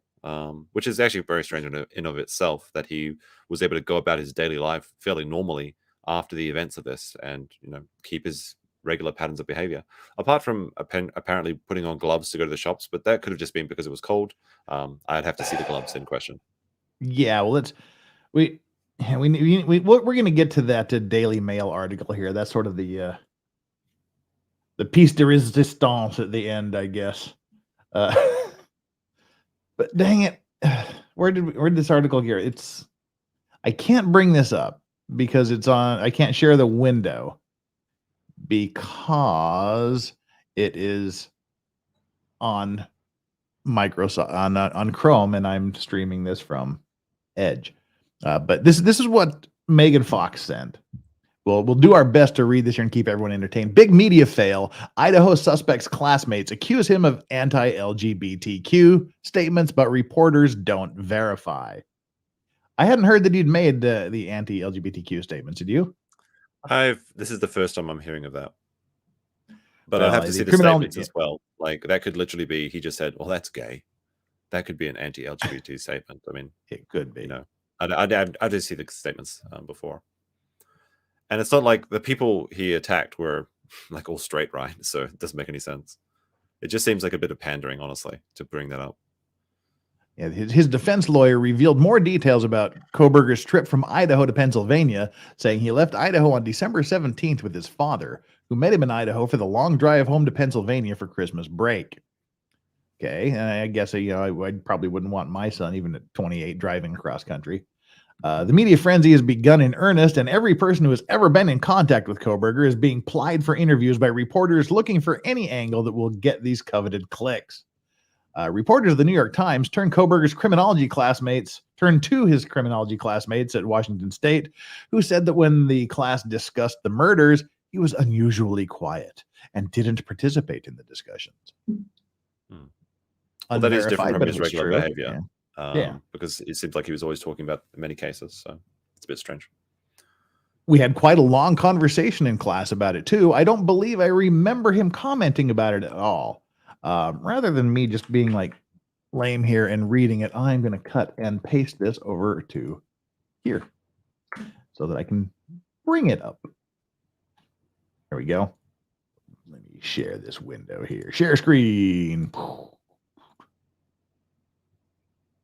Share. All right. Gee, Megan, you sent this and asked me if I saw it, so I'm assuming you don't mind me scooping you on this. Is this the article? This is the article. Labar is his. Yeah, Labar is his public defender. Reveal. Okay, that's where we were. The media frenzy has begun in earnest, and every person is being plied for clicks. He's unusually quiet. We had quite a long conversation in class about it too. I don't believe I remember him commenting about it at all. Classmate BK Norton told the New York Times. Okay, he's identified himself, and it is the New York Times. So that kind of gives a little bit of credibility to his statement. Again, it's hearsay, but Norton, a lesbian, weirdly accused Kohberger of making anti-LGBTQ comments, but did not tell the reporters what those comments were. Well, opinion discarded then, in my opinion. If you're not going to tell us what he said, then it's not very useful. So. Yeah. Her accusation was repeated in many news publications that lifted her quote from the Times. And that's what I hate about modern journalism. Rather than some reporter who wants to repeat the story, rather than them calling up BK and saying, hey, BK, what were those statements? No, they just do the lazy journalism that is a plague on the journalism field today. You copy someone else's story. You go to Twitter for the 75, 80% of your story is Twitter comments. That kind of lazy stuff leads to this sort of behavior. At least one other student who did not want to be named, again, I don't like that not being named, backed up Norton's account but didn't elaborate on the actual comments. Though they said that the incident somewhat isolated Kohberger from the other students, and he had trouble making friends after that. Was Kohberger canceled by his classmates for wrongthink? Why didn't the reporters who interviewed Kohberger's classmate nail down what the offensive comments were? Wait a minute, this is PJ Media. It's just now realizing I know who wrote this. Megan Fox wrote this. I didn't scoop you. I just looked up and saw this was PJ Media. Look at me. I'm complaining about media, and I'm not even checking the source of this one. This is PJ Media. This is written by our very own Megan Fox. So there we go. So, yeah, I'm just going to assume she doesn't mind me reading this before she reads it on her stream because she wrote it. She linked it to you, right? Yes. Yeah, that's fine. She wrote it, so clearly she doesn't. She wants it disseminated. So, all right, let's get back to Megan's article here. Why did the reporters who interviewed Kohberger's classmates nail down what the offensive comments were? Exactly. Instead, they chose to leave that part of the story undisclosed and open to the interpretation of the reader to imagine some dastardly insult when history proves that LGBTQ activists are so easily offended that the things one can't say change almost hourly. Pardon my skepticism, but anyone crying anti-LGBTQ in the year 2022 needs serious vetting. I completely agree with that, especially if the statements are not fully quoted. If you don't say this is exactly what he said, I've got problems with that. Unnamed people making vague statements about something that someone allegedly said. Well, let's see what I'm reading ahead a little bit. That's pretty funny. Yeah, that's what I'm saying. Here we go. PJ Media contacted Norton and asked what was said and why other reporters hadn't asked for details. Norton responded, they asked, but I was not comfortable elaborating. When I pressed her for the statements she heard Kohberger make, she accused me of harassing her and deleted her public post. Why would I tell some random person harassing me on my personal Facebook account? She wrote. Norton's Facebook account was Facebook account. How yeah, dare you harassing me for? Would you like to explain what he said? What this terrible person said that was anti-LGBT? Whatever the code is, I don't know. No, you harasser! Yeah. Stop harassing me. Get out of here. You journalist that's asking too many journalisty questions. Why wouldn't they just say what he said? Why would they just not say? Oh, I have an idea. Perhaps because he never said it. Yeah. Yeah. Probably gave him a stink eye once, and they didn't like it. Yeah. Let's see here. Norton's Facebook account was open to the public at the time, and I posted my question on a post of hers about the crimes. Quote, also, I'm not the only one who told the papers that, she wrote. Norton is the only named classmate who told the NYT about anti-LGBTQ statements. The second classmate commented anonymously, but also did not disclose the alleged statements. Megan Fox, here we go. Here's the receipts. Megan Fox bringing the receipts. They asked, but I was not comfortable elaborating. You accused someone of being a bigot in several papers. Oh, so apparently they went, yeah, and they went the thanks for respecting my boundaries route. I like to think. Have you ever seen that comic where the person's like think little like a thought bubble comes up? It's like, how can I make this about me? Yeah, that's what I kind of get the impression from Norton. That's the impression I get. My struggle. That's the impression I get from most of these people that have been interviewed about him since this happened.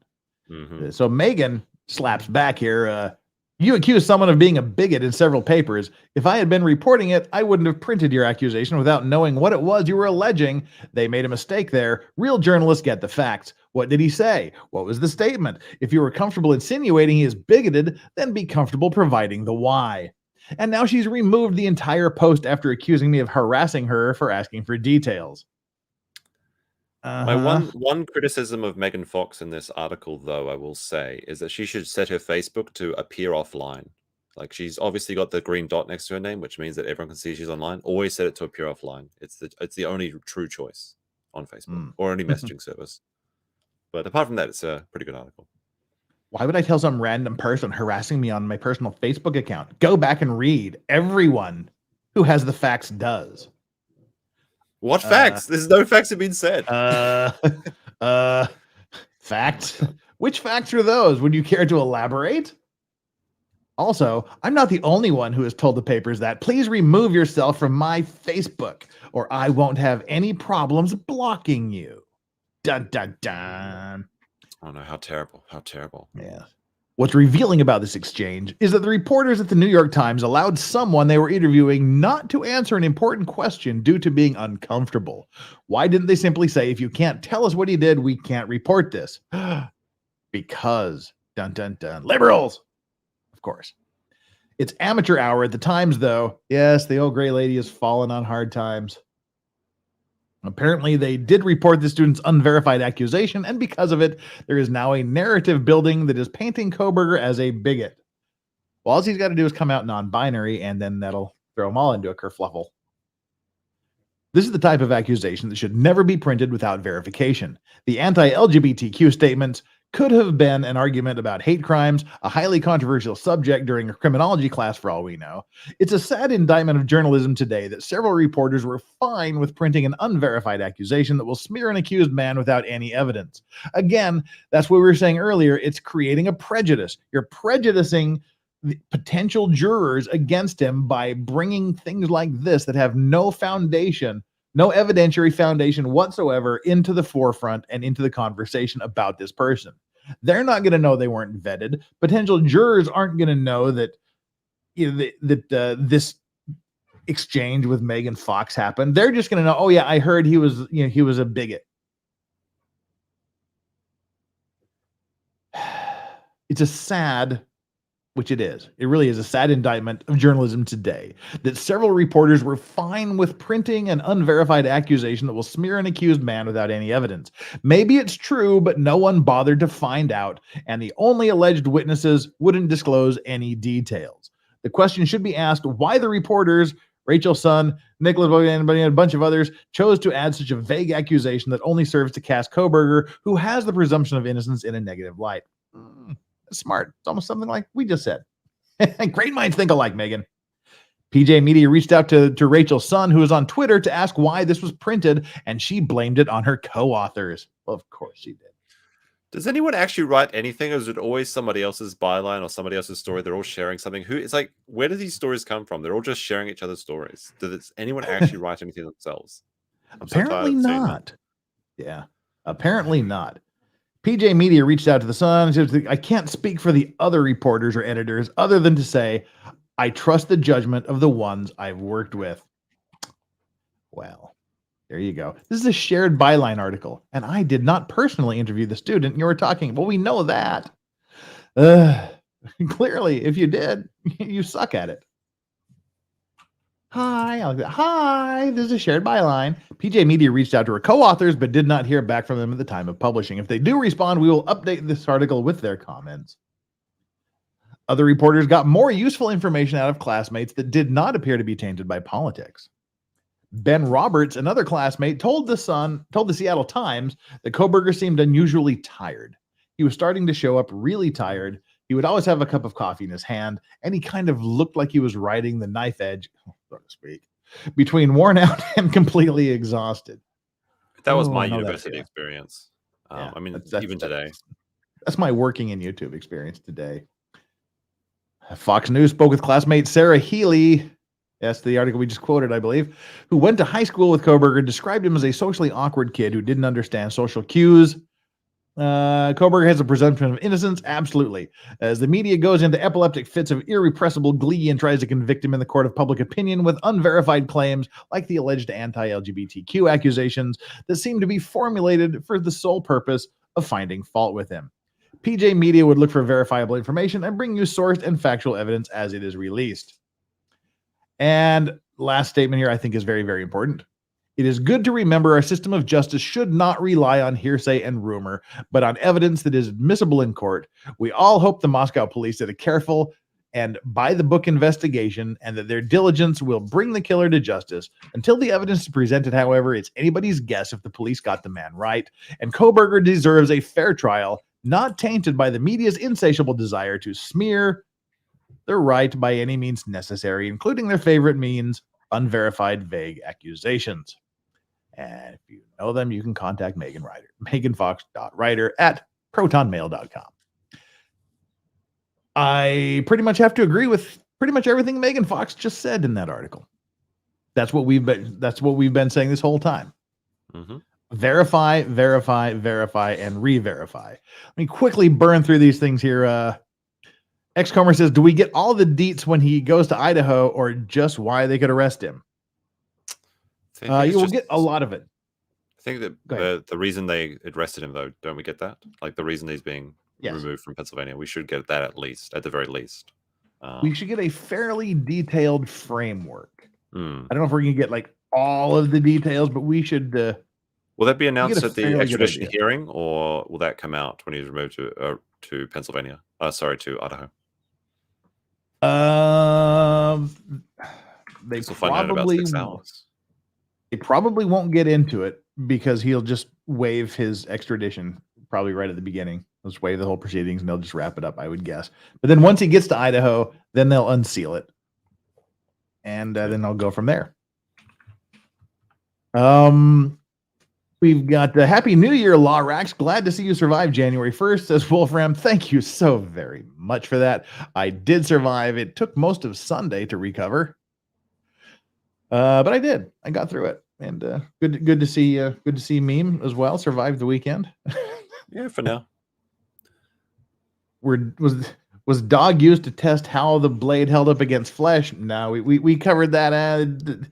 He would probably have gone for a dog. It seems unlikely. If he's a vegan, it seems very unlikely, actually. Yeah, exactly. Depends what his reasons for being a vegan were, if they're ethical or health reasons. You try to scratch your head through a hat. It doesn't work. Pinochet's helicopter tours.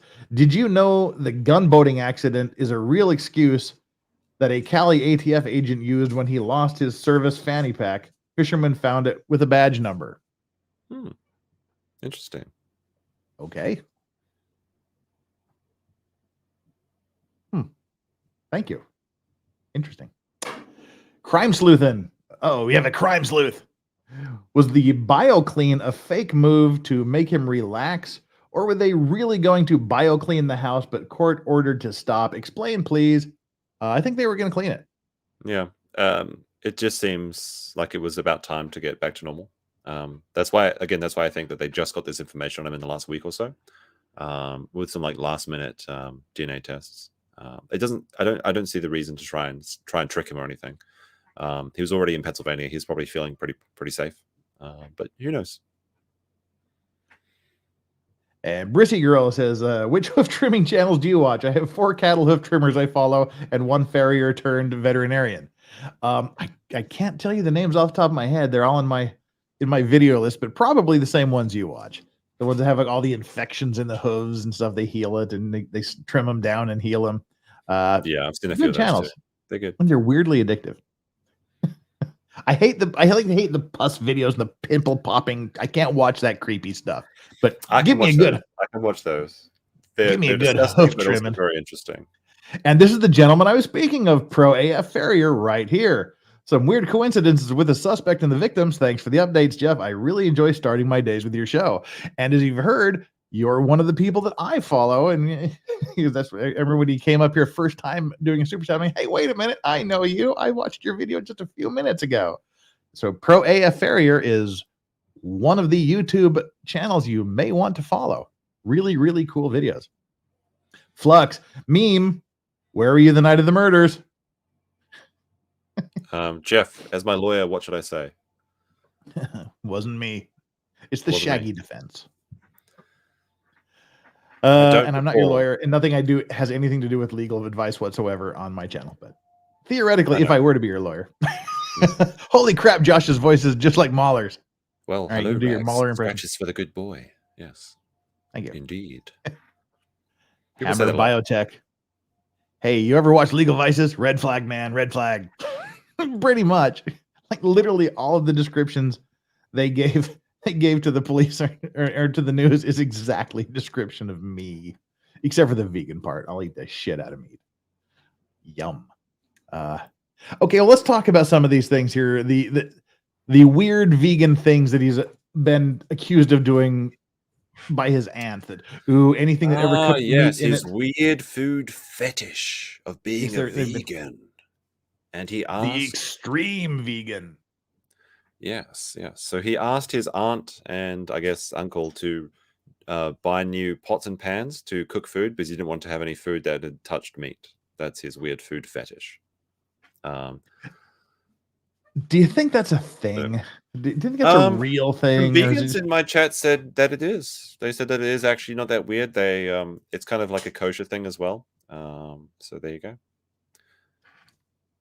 I mean, if you come to my house and you're a vegan and you ask me to change, I'm not going to change for you. If you bring your own plates, I'll cook with those plates or whatever, or just bring your own food. But Yeah, if I was his aunt and uncle, I would tell him to go hungry. But apparently, it's actually not too outrageous for vegans to request this.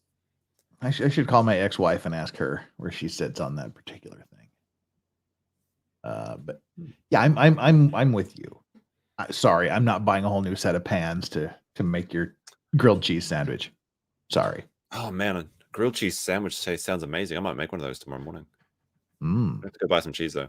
But that sounds really good. I love and grilled some cheese. bread and some butter. Oh, I could eat grilled cheese sandwiches forever. A little bit of tomato soup on the side. See, I make mine. I make them with a bit of Japanese takoyaki sauce.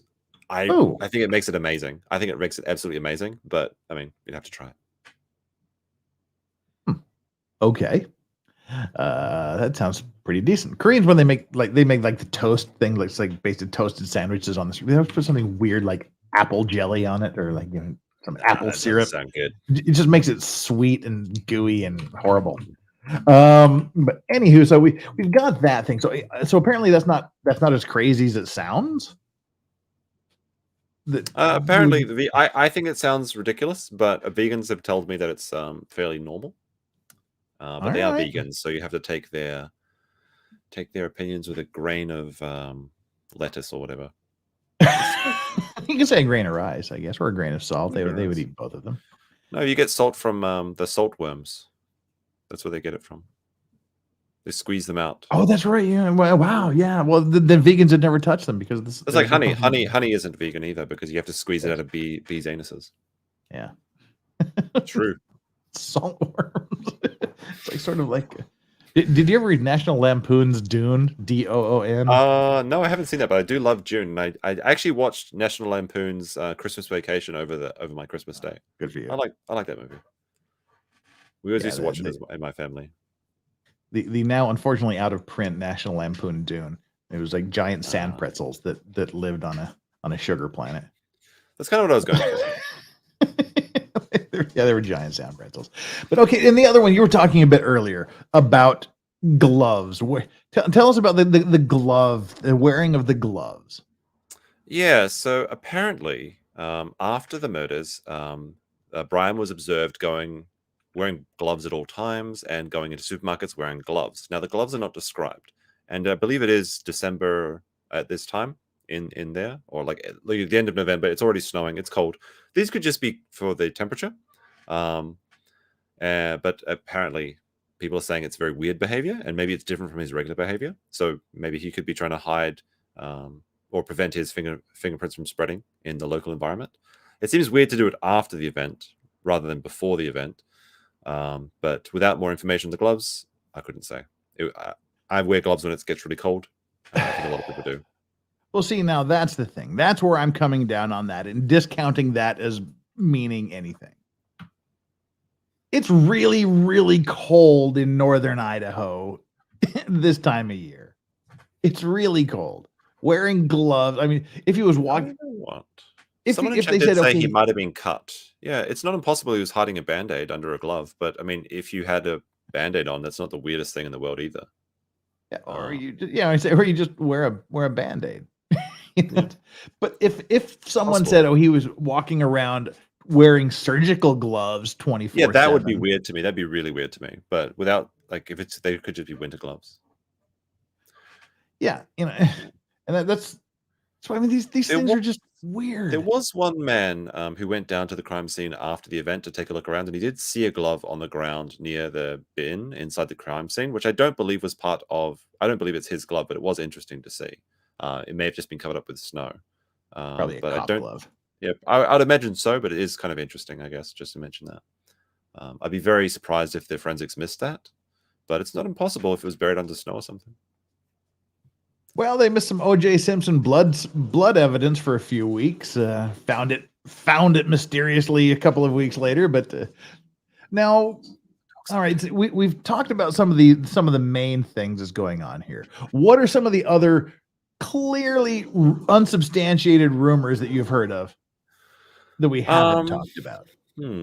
While the dogs wrestle for a toy in the background. I mean, there's been an amazing amount of fake information going out through this, specifically about, like, I think Jack fleeing to Africa or something and refusing to give DNA samples, the ex-boyfriend. Yeah. That was probably the biggest one. There's a lot of stuff. The biggest one, bigger than the professor did it because the tarot cards told the woman that she was the murderer. What? I have not heard about this. What is this? No, this is the TikToker that is now being sued for defamation by the history professor, because she had this big TikTok career. She's had hundreds of millions of views saying that she's been reading tarot cards and was told that this history. You haven't heard this? I have not heard this story. This is hilarious. I'm going to check this out. Oh my God! Yeah, she's reading you tarot shouldn't trust cards. in the heart of the cards. They don't always come out your way. That this professor had been having a relationship with one of the students and was found out and ordered the murders of all of them to cover up her affair. And this was all going to be proved by the spirits and the cards. Now she's having the living shit suit out of her by that particular professor for defamation. That's too funny. That's too funny. I had not heard that, but that is hilarious. Oh my God. I've heard of something about this that you haven't heard of. This is like huge news in the States. Yeah. Well, I mean, I don't listen. Anytime I see tarot card, I turn off my brain immediately because I'm not a chick. Yeah. Well, this will give you something to deep dive over the next few days. But yeah, so all right, so that was the biggest one you've heard of. Perhaps when you finish reading about the tarot cards. Oh, there was also the guy that was faking. There was a YouTuber that was faking audio recordings. Yes, whatever happened to them? Did you ever follow that through? Yeah, so his channel was deleted for a couple hours. It came back. He deleted all his content from anything to do with this case, and he hasn't posted any new content since. But he has a lot of Amber Heard stuff up there. I guess maybe he's can't post for like when you come back from a strike, you can't post for like a week or a month or something like that. Yeah. I think that happened to Cool Frog actually. But he is either laying low or he can't post, or he's just decided, or he had a deal where like it's like if you delete all the offending content, we'll give you your channel back, sort of thing. But as far as I've seen, he's done nothing more on this case. But that was pretty outrageous, because if you think about the amount of public tips that were being submitted, if you're actually fabricating evidence, which actually sounds fairly convincing, because what he did is he made it fake sound like a struggle coming from the house, and like a woman's voice saying like please stop, things like that, and screaming, and like coming from like he added the audio filter, so it sounded like it was coming from a long way away. Allegedly he's done this many times. That was like crazy, and like to think about the amount of police resources that might have been wasted on this guy. He's actually he got off lightly if he just got his channel suspended for a couple of days, very lightly. Well, I think one of the biggest offenders in all of these rumors has been the Mail online. The Daily Mail? Yes. Oh, what have they said? Oh, there's this is a new one here. Let me pull this one up. Ugh. Let's see, where are we? Dun, dun, dun. Daily Mail online, bringing you hard-edged, hard-cutting news from somewhere in the bowels of the UK. Exclusive, like literally meaning no other media outlet was contacted with these stories. Yes, this lady. Now, the interesting thing about this lady is that she was verified to have been in the prison at the same time as him, but three sources have now said that she was confusing him with someone else, or it's completely fabricated. I mean, she does come seem in like here, and I'll cut you. Let's go through it and see. It's actually pretty crazy stuff. Yeah.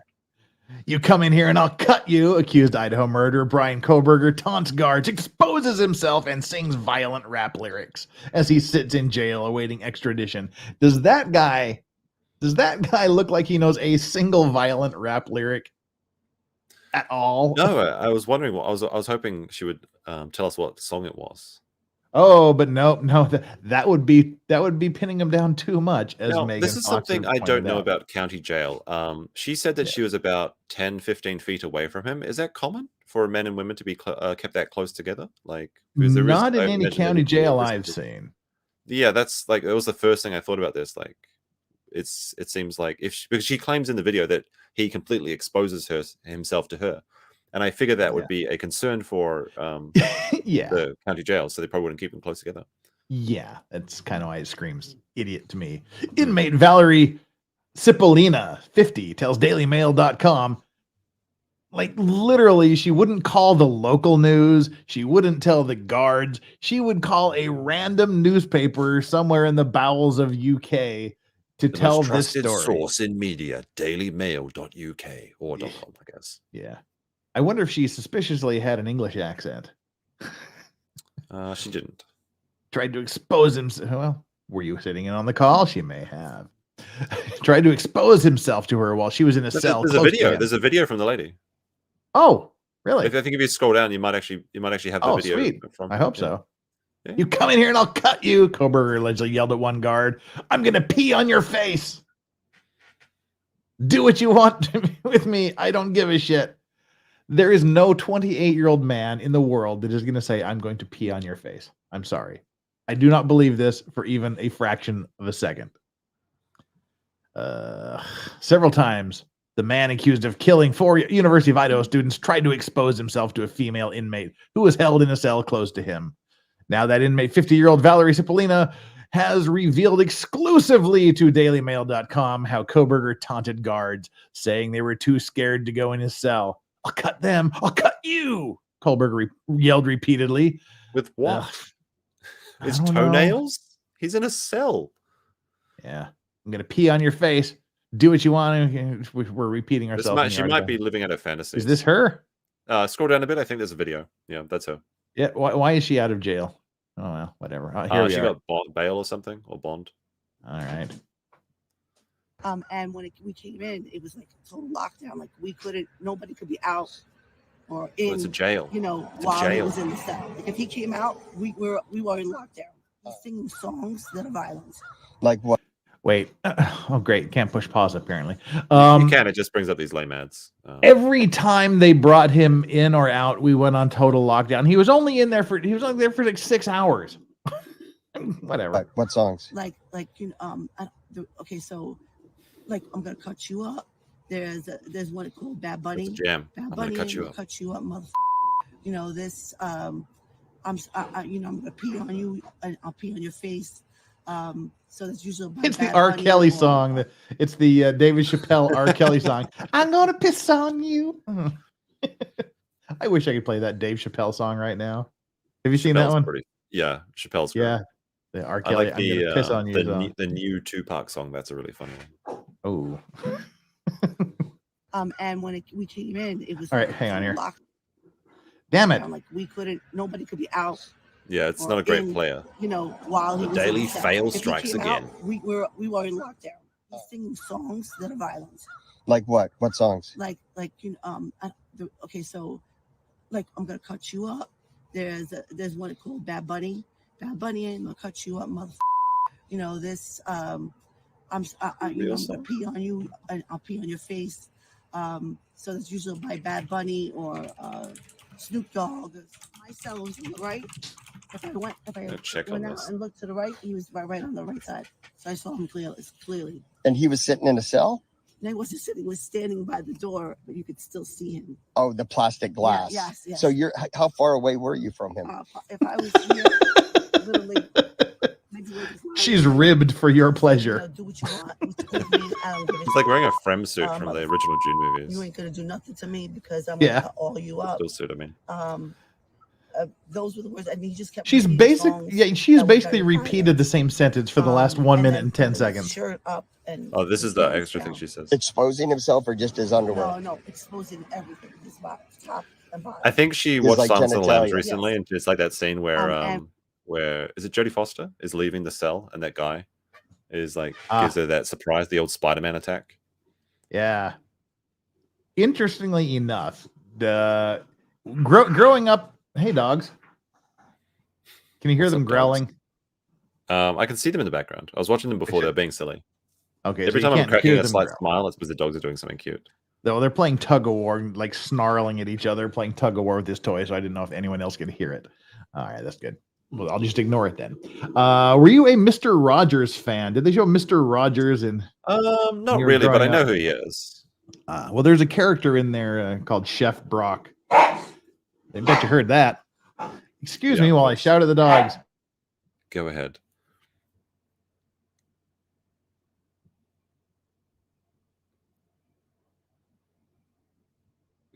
Is he whistling? What is he doing, Chad? What is he saying to the dogs? I was whistling. Any lip I was being a readers, dog whisperer. You'd have to be a Korean lip reader. Apparently you were saying bow, wow, wow, yippee, yay, yippee, yay. Something like that, yeah. Anyway, Chef Brock was a character from Mr. Rogers' Neighborhood who was a chef. He was the guy that was in the cell next to Jodie Foster flinging stuff. Yeah, that was a character from Mr. Rogers' Neighborhood. That was the actor. So she was in a cell, catty corner. Yeah.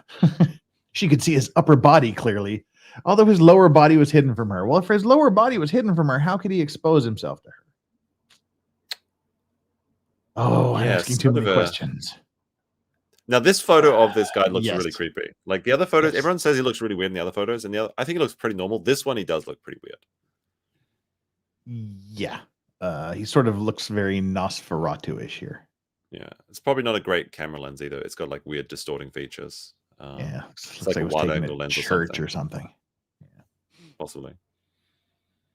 Not a good look. He lifted his shirt, and she heard the guard tell him several times to put his pants back on. She believes he was trying to expose himself to her. I couldn't see his genitalia because the glass wall only went down so far, she said. Well, that's not what she said a few minutes ago in the video. She said being in the jail for nearly 6 hours over New Year's was a miserable experience, but it was made far worse by Kohberger's constant ranting. Yeah, he doesn't fuck my enemies and foes, a line from Lil Wayne's Multiple Flows. And I'm sorry, this guy doesn't look like he knows any songs from Lil Wayne.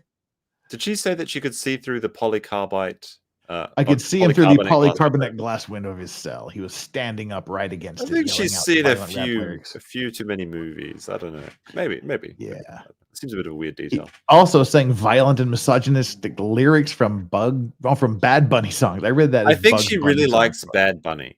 Like, I've never heard of this artist before in my life, but she seems to know a lot about Bad Bunny lyrics. At one point, Kipolina said the jailer who was stationed outside the cell. See, that's a movie thing. They aren't stationed outside of cells. They set them in the cells and they walk off. They're not stationed outside of them. Whatever. Told him to shut up and calm down, to which he replied, "Come on in, motherfucker. You come in here. Let's talk." See, I think if this was going on for 6 hours, well, I'm assuming he would have had to have been alone in a cell. Because if there would have been even one other person in a cell with him and he was doing this, they would have beat the shit out of him. People aren't happy when they're in jail. And if you're doing this for 6 hours, someone's going to give you a beat down about 45 seconds into it. Like, they come into this cell and I'll show you I'm a creeper. Come into this cell, I'm going to cut you up too. I don't feel like a lot of guys use the word creeper. That's kind of like no, that's a girl thing. Yeah, this or whole Minecraft thing is children play. It's like people that play Minecraft or yeah. Well, yeah, that's just specifically when they're talking about creepers, though. Yeah. But yeah, like I said, no 28-year-old male would say, "I'm going to pee on you." Pee is you a never girl know. word too. There's a lot of weird people out there. Yeah, but they would say piss or something like that. Yeah, probably. Because pee is a girl word. True. As is creeper. Come on in the cell and I'll show you I'm a creeper. Come in this cell and I'll cut you up too. Two? Yeah, I don't think he would say two. See, this woman is so clearly full of shit. He's not going to be proclaiming his innocence. So we'll say, I'll cut you up too. How much do you think Daily Mail paid her for this story? I hope a lot. So that they get burned ridiculous, but they don't care, do they? Probably not, no. Yeah, so this is just a crap article. See, that's kind of a normal picture, but yeah. Then he just goes on to talk. Oh, his sister. Yeah, he's got a his sister is a mental health nurse in New Jersey, specializing in trauma and emotion regulation. Wonder what she has to say about this. Weren't they like talking to? Well, they're like going to the hearing aunts? tomorrow, so they might give a statement to the. There's going to be a lot of press there, so they might actually find out tomorrow. In about There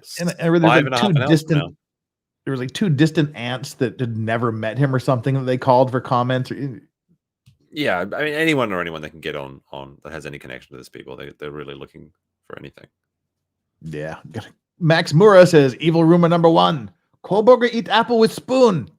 That's a dead giveaway about serial killer. If you do that, then don't trust that person. Watch carefully next time this guy here eats an apple. Just watch. It's disturbing. Delicious. Xcomer Triple Z, are we just going to ignore the fact he is white? Yeah, especially with the he just doesn't look like the hardcore rapper guy. He will be known as the Golden Shower Murders. Come on, X, don't do that to me. I'm actually kind of surprised there isn't like they don't have a catchy name for him yet. That's kind of surprising. Idaho Student Murderer just doesn't have a ring to it, does it? Mm. This woman wanted those things to be true, says Statuesque Miss. I kind of agree with that. It seemed like she was playing her best tracks, and then also Sovereign Bosman says, reminds me of the time where someone asked the Star, if I recall correctly, how much they'd pay for a video of Bill Bailey threatening him from the back of a llama. He then asked Bill to share the reward. I like Bill Bailey. Bill Bailey's a great guy. Funny as hell and a hell of a musician. I bet he would know Lil Wayne lyrics because he's that good. Flux says, I know Brian too. He asked me to get a crack pipe with him, and he was just weird as hell. Look, I can do it too. I don't trust this super chat because Brian spells his name with a Y, not an I. Wow. Bit of a key detail you've missed there, Flux. Or was it just to throw you off? Could be. You can say. Where's Flux? I don't want to read that one. Oh no, what did she say? I don't want to read this one, but hey, rules are rules. I should charge you more than $2 to read this one. Did he helicopter it for her? Like, that's a really rewarding experience between couples. Oh my God. Now I don't have the videos of TikTok chick. Can you throw those up here? The one with the one that's doing all the thing that all the girls do and have the pictures behind them. The one that we think is really sus. That one. I'm not sure if I still have it. I remember the one you're talking about, but I'll see if I can find it. I'll check some of the threads that I was talking about. Well, there was that one, and then you also used one of hers during your show earlier today, which really pissed me off because it totally proved my point. I wonder if I still have that. Let me see. While you're looking at that, we'll mention a couple of things here. We're got to be wrapping up here soon-ish. Because you said you only had an hour, and you've already given us 2 hours. Yeah. I'm a very charitable man. You are. You'll be a man before your mother. I hope so. What? Alan says Legal Vice's court is on soon. Nope. It's like 5.5 hours from now. Now, I don't think they're going to actually have cameras in the courtroom, which I think is what a lot of people are hoping for. They are. But there is going to be an online. They are? Yes. You sure? Really? Yes. Okay, wow. They're going to be live streaming. It will be live streaming. They're going to be live streaming from the court hearings, but I think it's going to be live updates from the reporters. I thought I saw an article that said there was no cameras allowed in the courtroom. Yeah, because I was thinking about staying up for it, but I think I'm just going to do a. Well, it's going to be like 6 a.m. our time, like 5 or 6 a.m. our time. 5:30 our time. Yeah. I think Andrew's doing it though, so if you're interested in it, you can go check out Legal Mindset stream about that. I'll just do it at the beginning of the show tomorrow. Because it's going to be very short. I might do it tomorrow morning. Like I can't imagine it being more than 10 minutes long. I mean, it's going to be very short. Get in. They're going to call out the case number. They're going to call it the deal. They're going to read the request for extradition, ask him what he wants. He's going to waive it, and then they're going to go, okay, done. Get out of here. If we're lucky, we might get to see him walk into the courtroom and maybe some interviews with his sister or something. Yeah. Reopening tabs to see if I can. I'd read one that said it was going to be televised, and there was a link. But anywho, while you're doing that, we have 1,285 concurrent viewers with 994 likes. That's really good. Thank you so much for all of that. And Flux has added yet another super chat. Nope, did his helicopter? Okay, never mind. We've already read that one. I didn't want to read that one again. I just saw Flux come up and clicked on it. So sorry to inflict that on you twice. That was very, very unkind of me. But yes, so we have our poll here that explains why or how you hit that like button, because I know all of you have hit the like button. Well, clearly you haven't, because there's still more viewers than likes. So whatever you're doing, stop it and hit that like button. We've got 1,025 likes as we speak, and we have our poll with 1,021 votes. I hit that like button like 21% of you said a car hitting a rabbit at night. And I really apologize for the shittiness of this poll. I did it on the fly while I was talking to Josh. I found 22% of you. I found the video with the Kumo and the former friend, which is the same woman. If that's cool. Yes. All righty. That in the private chat. You do that. So 21% of you said I hit the like button like a car hitting a rabbit at night. 22% of you said I hit that like button like OJ hitting Nicole with a knife. Little preparation for Thursday. And 16% of you said I hit the like button like Kimbo Slice hitting another bum. And 41% said I hit the like button like I want to hit Nancy Grace. That's a very good poll. We'll keep it going and see what the final numbers are at the end of the day. But that's kind of going the way I thought it would go. And I promised a better poll tomorrow. This was totally done on the fly. I apologize for the crappiness of the quality. Link me up there, or did you put it in the private chat? Okay, there's one. That's the Kumo one. It's the same woman, but I know the specific one you're talking about, the TikTok. This is the one you played earlier today, which enraged me. Okay, there's. I think I found it. The other one though.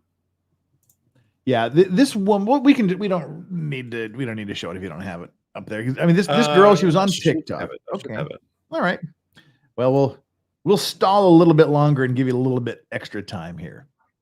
So as you can see, Josh from Memecopia knows a great deal about this.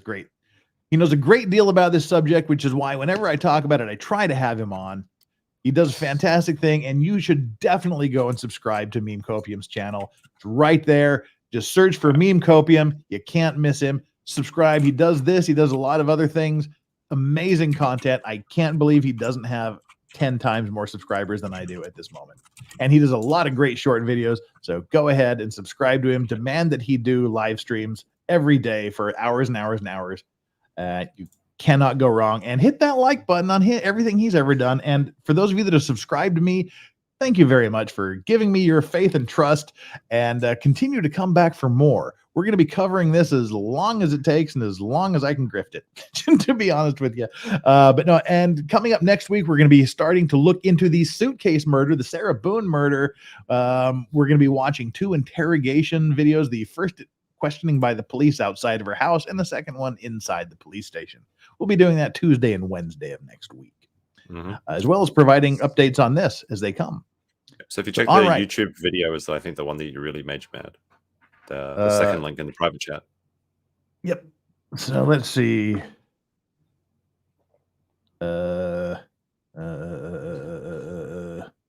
Okay. Which one should we watch first? Probably watch the first one just to color the audience to not like this person first, and then we so watch the Coomer first. No, watch the YouTube one first. Okay. That's the second link. Alrighty. Let me get everything set here. Dang, this is annoying. This player is worse than the Daily Mirrors. All right.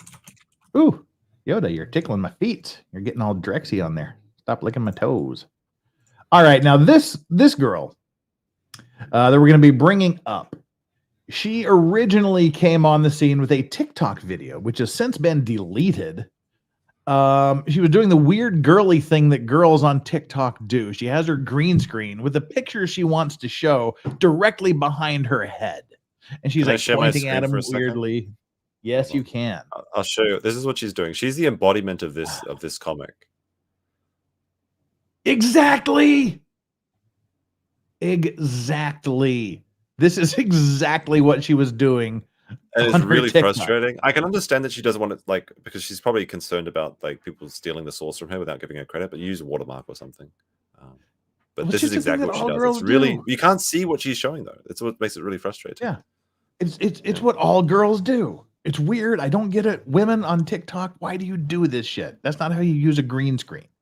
But anyway, she was doing that, and she was like, "Oh, I knew him when we were young. We were doing all of this. Oh, and my friend," and she's like doxing every other person in the picture. You know Billy MacGyver over here, and she names everybody in these videos, and she's like hyperventilating the entire time. And I told Meme, I said, this stinks of someone who may have known them for a brief period of time, and they desperately want to shoot to TikTok fame by becoming a centerpiece to the story. They want to become the news. They want to be the source. And I was proven right. Eventually, all of her friends ganged up on her and said, "Take the goddamn video down and leave our names out of it." And so she took down the original post, but she's back. And we'll do the YouTube one first. School friend. And I believe she's one of the two suspects, one of the two friends that were quoted earlier in the articles. Josh thinks she's one. I think she's the other. But let's listen to her here. My brother was really good friends with him. My other friend, Brandon, was really good friends with him. I'm going to have a picture of him with him. Is her nickname, her name Casey Farts? Casey Farts, yes. It's not a great username. Yes, her name is Casey Farts, because nothing lends credibility like having your channel name involving farts, especially if farts is spelled with a Z or a Z, as people in your neck of the woods call them for some reason. And all the all the H's are H's too. Yes, quite bizarre. That's the only thing that kind of makes me. I don't do the H thing well. Are you a H'er? Yeah, I'm a H'er, but it didn't quite work. Now I'm just trying to be the one who finds the video. I got 93 windows open, and none of them seem to be the ones I want. All right, we're gonna close the "come here and I'll cut you" window. Let's whittle that down a little bit, and boom, there you go. Gotcha. All right. Again, she's got the crazy eyes too. At least yes, she's not please. Nancy level crazy eyes. That woman didn't blink No. once, I think, in the entire 6 minutes I was watching her. Yeah, well, she gets the wide-eyed stare like, wow, look at me. This is clearly a woman who wants to be part of the news. Other friend Brandon was really good friends with him. I'm gonna have a picture of him with him on the green screen as well. I'm shaking still, but anyway. She sounds like she's won the lottery. Is back. Oh, this is the original video. Okay, so someone Yeah. someone saved it. Yeah, so here she is showing all of these people. It's the embodiment of that comic, though. Like, literally, it's so funny. Like, Yes, Texas Slav, take care, God bless. Hey, take care for you. the thing is, and- like, oh, go on, Yes. sorry. I say Crystal Well, I was gonna Pondax gives us a member for 3 months, clean and sober. Steve did it. No, Steve. Yeah, Steve, who has changed his story since the police actually arrested the guy. Ugh. Anywho, you were gonna say? Oh, it's just like I think this when we're looking at a YouTube channel, she was someone that was following the trial very closely and a true crime fan. And when I listen to her Mhm. voice, I kind of hear the intonation of like suppressed jubilation. Like she seems like she's won the jackpot. She's like, I can't believe this is it. This is my turn. Like, it's very off-putting. to Weird, me. yes. Yeah, weirdly, like I've been really following this, and oh my god, I knew the guy. Mhm. Also, And your so dog let's- a ball just rolled away from your dog, and he looked very sad at it for a second. It was very cute. Oh, poor thing. And it He'll appears find to it. be stuck under the table. Oh, good. No, it was a different one, Brandon, but it's Yeah, not important. It's not important. Here she is pointing out people. But anyway, let me show you. This is back. This is Brandon, the one I was just talking about. It's his wife Brianna, and that's me. This is me doxing everybody. Obviously, that's Brian. Still has the dead Can you see the picture real well, everybody? Can you get a good look at what's going on there? face that it's the eyes. I don't know. But when I spoke to him back in 2017, he was clean. He was a heavy heroin user back in high school, and It's probably how he lost it all was that weight. just nice to see the kid clean Yeah. up. And at that time, he said he was doing security detail. I believe it was out of school, is what he told me. But he seemed like he was better. Obviously, She listened to her hyperventilating. That smile. She's Look like, at that smile. yeah, she just can't contain herself, and she's like, I'm still shaking, not from holy shit, I grew up with a potential murderer, but oh my god, I know the guy. This is just disgusting. This woman annoys me and angers me in the second video. that wasn't true. Here's another picture from a party that we had at Brandon's Here's house. another fantastic Brian picture. here. He used to be a bigger kid as well. She's got those Marty McFly hands phasing out because her him. parents aren't And going then to at hook up same with wedding, the under the sea I'm ball here, dance. but he's back there. He was sitting at the same table as me. See, like we're just supposed to. This is him back there in the corner. So there we go. It's a whole big fucking picture. And in the meantime, let me dox everyone else in the picture. And my mother.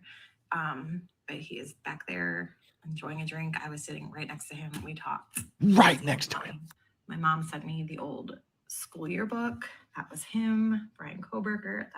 And again, we're giving her a lot of credit. Where is her picture in this? Is she in the yearbook? Is she really there? Yeah, there's still a lot of holes that are filled. He's not going to show us her yearbook photo, and you know why. Well, okay. Well, we'll finish this. Then we're going to go back. Remind me if I forget to go back to something you've repeatedly said here. Hey, go. That's him. He went to Pleasant Valley. Graduated with, I think, my friend Christopher, a year younger than me.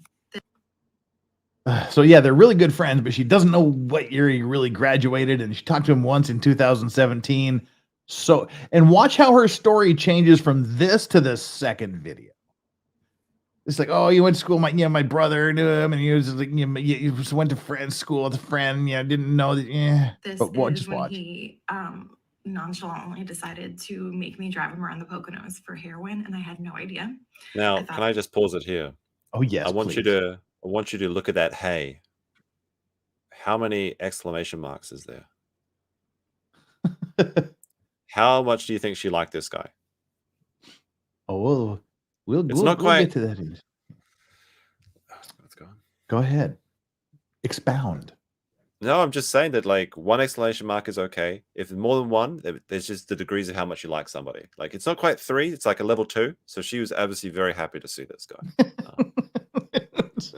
What are the exclamation mark levels?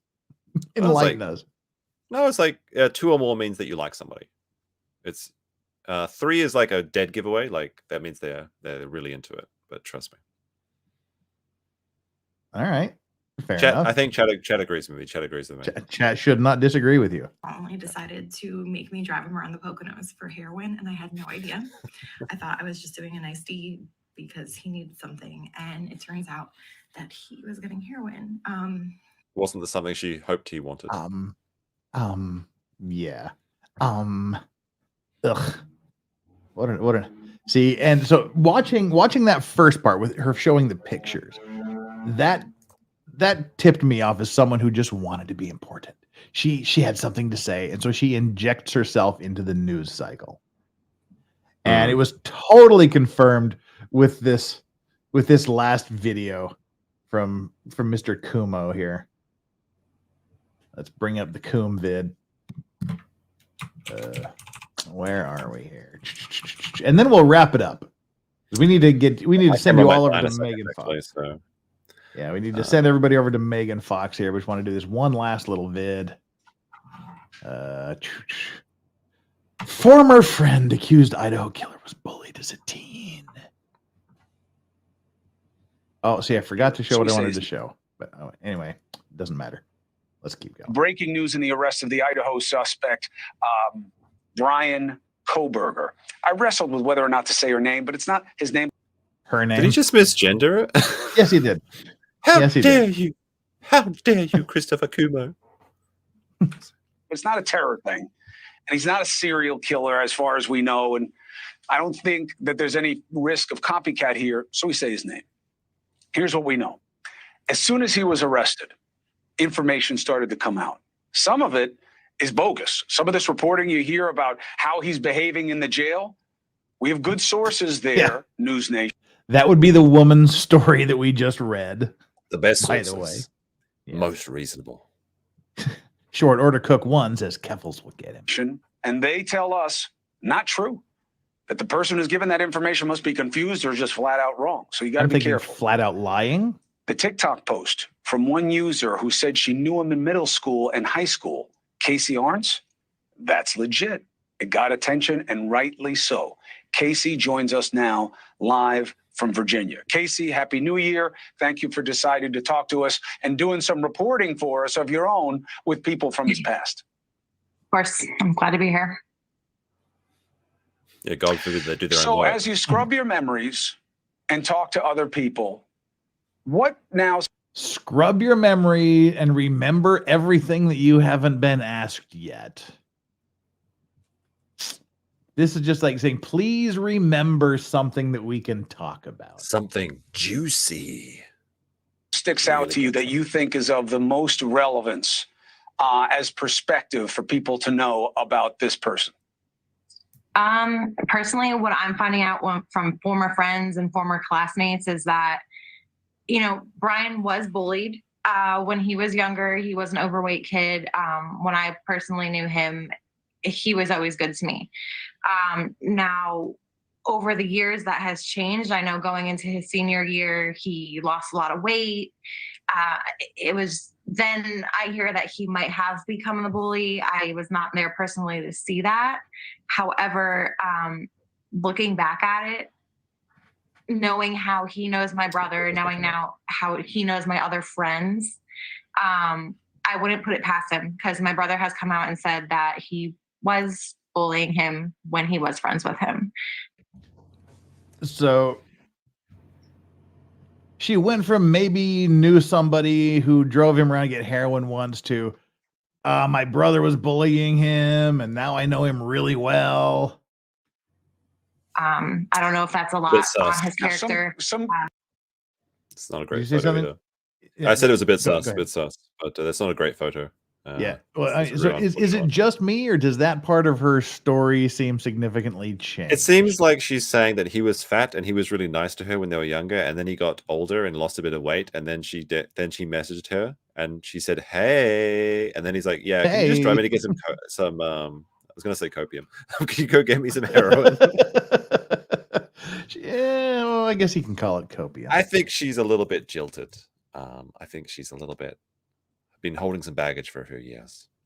See, I'm kind of starting to believe you there. I'm starting to buy into that. Yeah. Yeah. Mm-hmm. Well, it's just insight into what this guy is about at a formative time in his life, which Allegedly, Cuomo, show me any evidence that this occurred. Just show me any evidence. of course, is high school, and he's only 28, so it's not like, he's my age or something. So this is a formative time.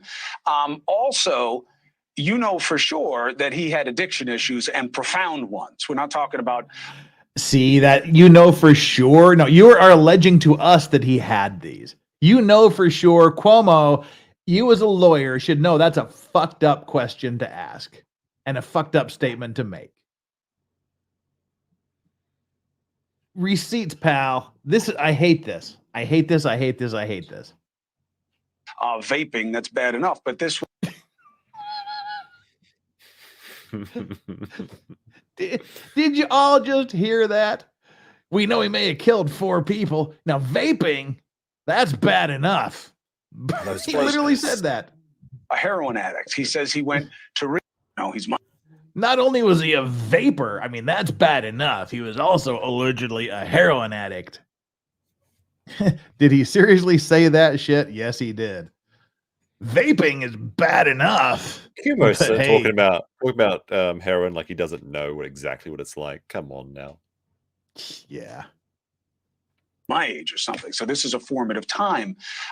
Also, for sure that he had addiction issues and profound ones. We're not talking about vaping, that's bad enough, but this was a heroin addict. He says he went to rehab, and you had experience with him using you to try to get drugs, right? Yes, he did use me, and I didn't know at the time that he was using me to drive. Yeah. So I'm starting to buy into this. Used them. Starting to buy into this. Okay, you expect morals from a guy who faked his coming out of COVID video? Poor Cuomo. Drive him to get heroin until probably a couple of days afterwards. It triggered me in a way because I didn't know that I could have been put in such a compromising position from him. But yeah, he definitely struggled with heroin addiction in high school. One of the reasons that addicts are sometimes pejoratively referred to as fiends is because they can be very devious in finding ways to get drugs. That's what you experienced. But sometimes it's not just the addiction, it is character. And you're saying through your brother and others, the idea that he would want to trick somebody, that he would want to play a game on somebody and have them believe things, or that he could get away with convincing people of things, was part of who this guy was. Yes. And from my experience, I never saw it firsthand, but my brother definitely has. Apparently he was belittling my brother. He was making him. I didn't see any of this, but my brother certainly has. So please continue talking to me. Sources say this is all true. And some fabrication. Yeah. This woman enrages me now. It just seemed kind of stupid and slower. And Bryan always had to be the smartest person in the room when he was with my brother. It was like he was undermining him and just putting him down. And my brother cut ties with him because of this, because it got too much of a torment for him. Mm-hmm. Now, look, we got to let the process play out, but it is already, I can tell you, well over 20 years experience. Yeah, we've got to let the process carry out. But let me tell you some fucked up shit from my 20 years of experience. It's very unusual that somebody who did nothing wrong says nothing. Now, people can say, well, I don't think that's wrong at all, right? Like, that's actually a really good idea. It's really a good idea. Yeah, I know. That is legit. The only answer is no answer. Cuomo, you are an asshole. And he has come out and said, like, he believes that he's innocent and he wants to go and protest it. Like, what else would you say? Like, don't talk without your lawyer there. Like, You would say nothing, even with your lawyer there. That is, I mean, Cuomo is just an asshole. What a dick. I hate this guy. I don't hate him as much as I hate Nancy Grace, but I still hate him. oh, is it Cuomo? I've been calling him Kumo. Yes, Cuomo. Oh, that's what my chat was trying to tell me when I was streaming. Yeah, listen to your chat. They know. Yeah. It's the right way to play the system, and he is a criminologist, and that's what. He's not a criminologist. He's studying criminology. Cuomo is such a dick. I swear to God. See, you're selling people into this. 9mm and lipstick says this girl was rejected. I think so. I really think so. Mm-hmm. This is that late delayed revenge for being rejected in high school. I'm about 80% in that camp here now. About 80%. People don't. If they get caught for something that they didn't do, they talk about that, and all the reporting. No, they don't. Not the smart ones. He says almost nothing. He's spending most of his time in jail. News Nation has learned sleeping. He can't go anywhere else. He can't do anything else. What is he supposed to do? What, didn't they give him a switch? What is he supposed to, like, literally all you can do in prison is sit down, look at the wall, and probably masturbate. But you can only do that so many times a day. And Until you're your cellmate beats the shit out of you or tells you he's going to do it for you. There you go, yeah. Sorry, but that went a little bit darker than I think you were going to go with it. But yeah. American Dreamer says, Jeff, why are you so angry? Didn't get laid. Oh, that's the least of my problems, trust me.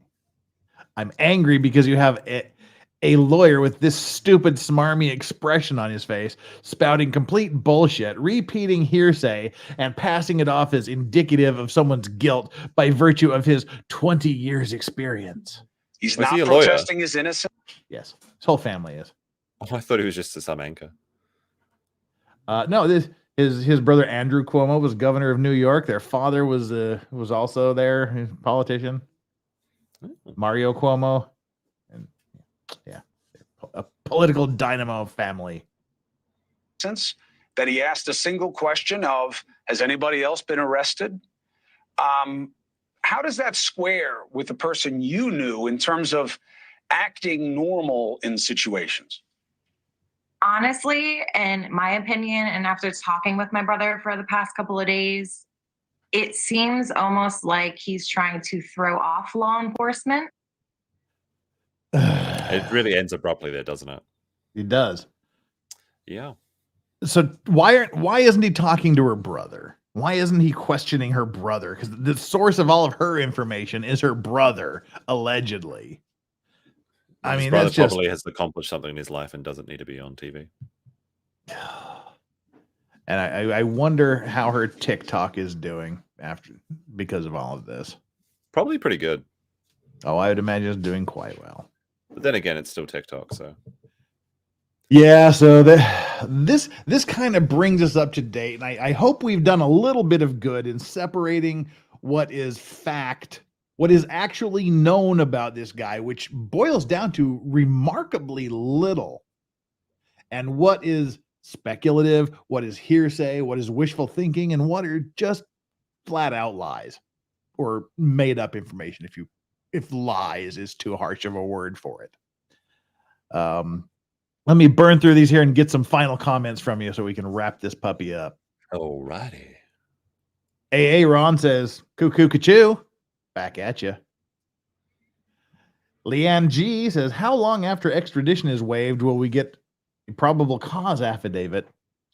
As long as it takes him to get him back to Idaho, most likely. So anywhere from a day to a couple of days, depending on how urgently they treat it. But I can't imagine it would be later than the end of this week before everything is released that they have so far in relation to the extradition. And we'll be sure to let you know as soon as it happens. Zadig Attack says, by the way, thank you very much for that super chat. And thank you for this one, Zadig Attack. I full-heartedly agree that vaping is bad enough. Quietly hits vape with sadness. Nice.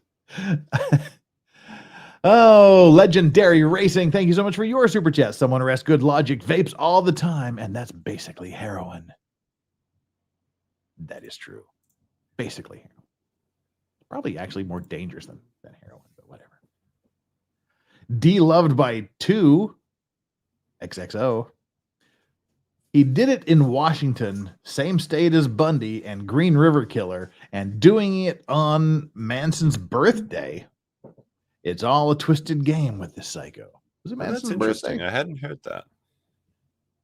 Huh. I know a lot of people, like, he was born in April, I think. I know a lot of people, we discussed this, I think, last time. A lot of crazy, weird people. Hitler was born in April, and Stalin was born in April, and like all these bad guys were born in April. But there's probably a lot of bad guys born in other months too. But didn't know it was Manson's birthday. I'll take your word for it because, frankly, I'm too lazy to look it up and fact check. I'm an NYT journalist. I'll take your word for it. But I'm not taking anybody else's word for anything after this because you're all just going to shit talk. So, Crystal Pontiac, sorry. Crystal Pontiac says she is pissed because he didn't stab her. Could be. And Wolfram. Wolfram says Casey has hit the big time, but it was with a disgraced bottom of the barrel reporter on a news channel that no one has heard of. Fair point. Brian, thank you so much for your super chat. Get into whiskey because of you. Oh my. But my baby palate can only handle Irish at the moment. Again, look into bourbon. Basil Hayden's is a great entryway into bourbon. Just ask me and Copium. Also, some Japanese whiskeys are pretty good. They're very smooth generally. Japanese are very by the book. They don't do anything that's too crazy, but they make a good, consistently smooth whiskey. If you can find a good Hibiki Harmony, that's a great way to get a Japanese whiskey. Very fruity and floral. It's delish. I think that catches us up with everything. Let me scroll up a little bit just to be sure. No, it isn't. Yes, it is. That is everything that we have here. And like I said, I hope it was informative. I hope it was entertaining. And for those of you that have subscribed to my channel, we got quite a few subscribers today. Thank you so much. And come back for more. Josh, what do you have coming up on your channel over the next week? Tomorrow night around my regular time, I'll probably be doing something that I don't know yet. Tomorrow morning my time, so maybe in about 8 to 10 hours from now, I might be restreaming the hearing, depending on if there's anything interesting there.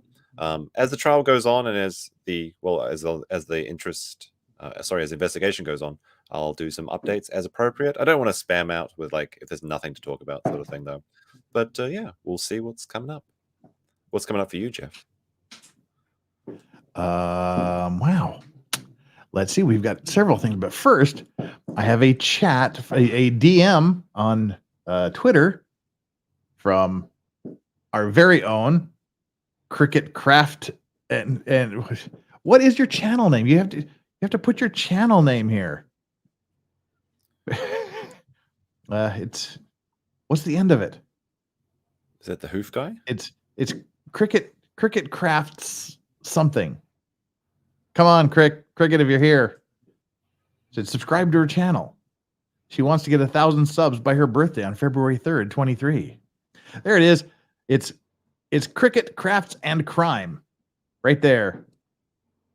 Subscribe to her channel. She wants to get 1,000 subscribers by next month. Cricket 1 month from Crafts today. and Crime. For all your crime needs, subscribe today. I wonder if that's where he got the knife, was from Crafts and Crime. Subscribe to Cricket Crafts and Crime. She's great. She's a great supporter of the channel. She's been here quite a bit. And great. Do it. You won't regret it. Thank you, Jeff. Well, thank you, because you're awesome and you're a good supporter of the show. Now, for me, what's coming up is first, we're going to end the poll. We have 1,243 concurrent viewers and 1,168 likes. That is a hell of a good like to viewer ratio. And today's poll was really lame, and I apologize because I did it on the fly. We'll have a better one tomorrow, I promise. We're going to end the poll right now. The results are 16%. We'll go from lowest to highest. 16% of you said you hit the like button like Kimbo Slice hit another bum. 22% said you hit the like button like a car hitting a rabbit at night. And an equal number of percentage, 22, said OJ hit Nicole with a knife. And the winner, 41% of you said, I hit the like button like I want to hit Nancy Grace. Thank you so much for participating in tonight's poll. We'll have a better one for you tomorrow. And what's coming up tomorrow is Wednesday. We're going to kind of cleanse our palate with just some fun, whimsical stuff. We're going to be showing some court videos of lawyers who desperately no longer want to represent their clients because their clients are so bad, they're just done. So we'll have some wild courtroom antics tomorrow. Streaming some, we won't be live streaming. It'll be playing videos of lawyers who are making motions to withdraw from representing their clients. Pretty funny. I've watched them. They're quite enjoyable. The clients are quite odd and the lawyers are quite desperate. So come in tomorrow, just tune in tomorrow. And for those of you that watch Law Talk with Mike from Chicago, similar stuff. We're going to be watching court streams. And on Thursday's O.J. Simpson Day, we are in the middle, well, not right in the middle, we're right at the very beginning of the cross-examination of LA criminologist Dennis Fung by absolute legal mastermind and expert cross-examiner Barry Scheck, who founded the Innocence Project with fellow lawyer Peter Neufeld. And it is widely recognized as being the greatest cross-examination since the Scopes monkey trial, which was the trial of breaking the law for teaching evolution in the classroom. So it's a great, great cross-examination. We're going to be doing it every Thursday for the next several weeks. Friday is fucking Friday. You do not want to miss fucking Friday on my stream. That is a great show. It's a grift, so we don't have to grift for super chats the rest of the month. We throw it all into one day.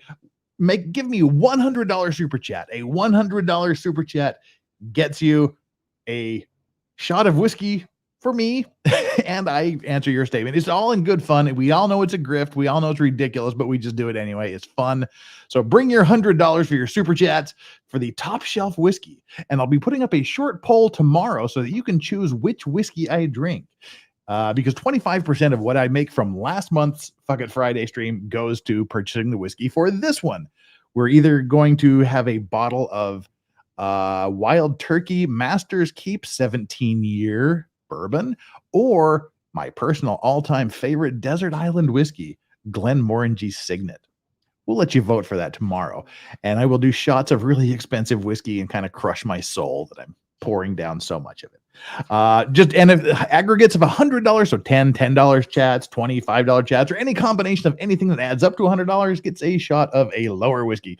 It's just a drunk stream. It's a total booze-filled griftapalooza, but we have some amazing guests lined up. Some great guests lined up from the Manosphere, from LawTube, and from LawTube adjacent people.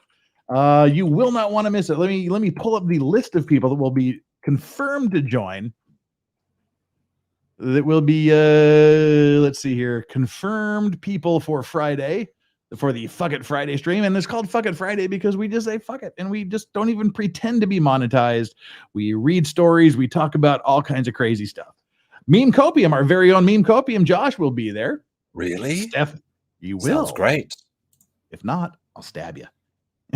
Steph the Alter Nerd. Steph the Alter Nerd from her own channel, as well as Popcorn Planet.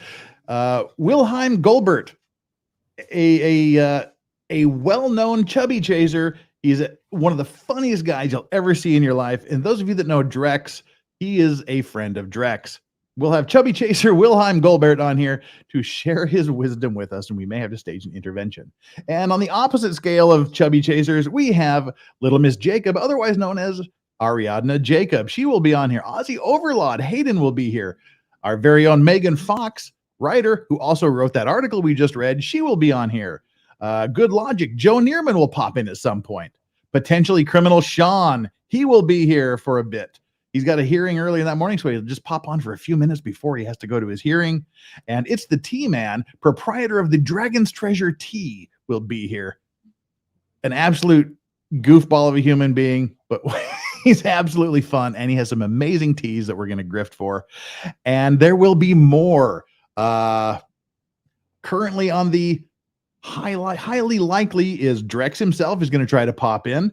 Hannah Franz will try to be stopping in, as well as Christina Verix Radham.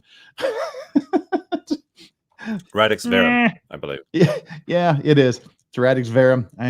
I was like being dyslexically Latin. That was kind of cool. From Radix Verum, Christina, and others are going to hopefully be popping in as well. So it's an all-star stream. It is going to be hilarious. It's going to be fun. It's going to be off the hook, and you're going to get me really, really drunk, so I never have to talk about money again the rest of the month. That's where we stand. Next Monday is Maritime Monday. Every Monday we do a maritime themed stream. Not sure what we're doing next Monday yet, but next Tuesday and Wednesday we will be watching the suitcase murder interrogation videos of Sarah Boone, who allegedly somehow ended up locking her husband in a suitcase and suffocating him to death, allegedly.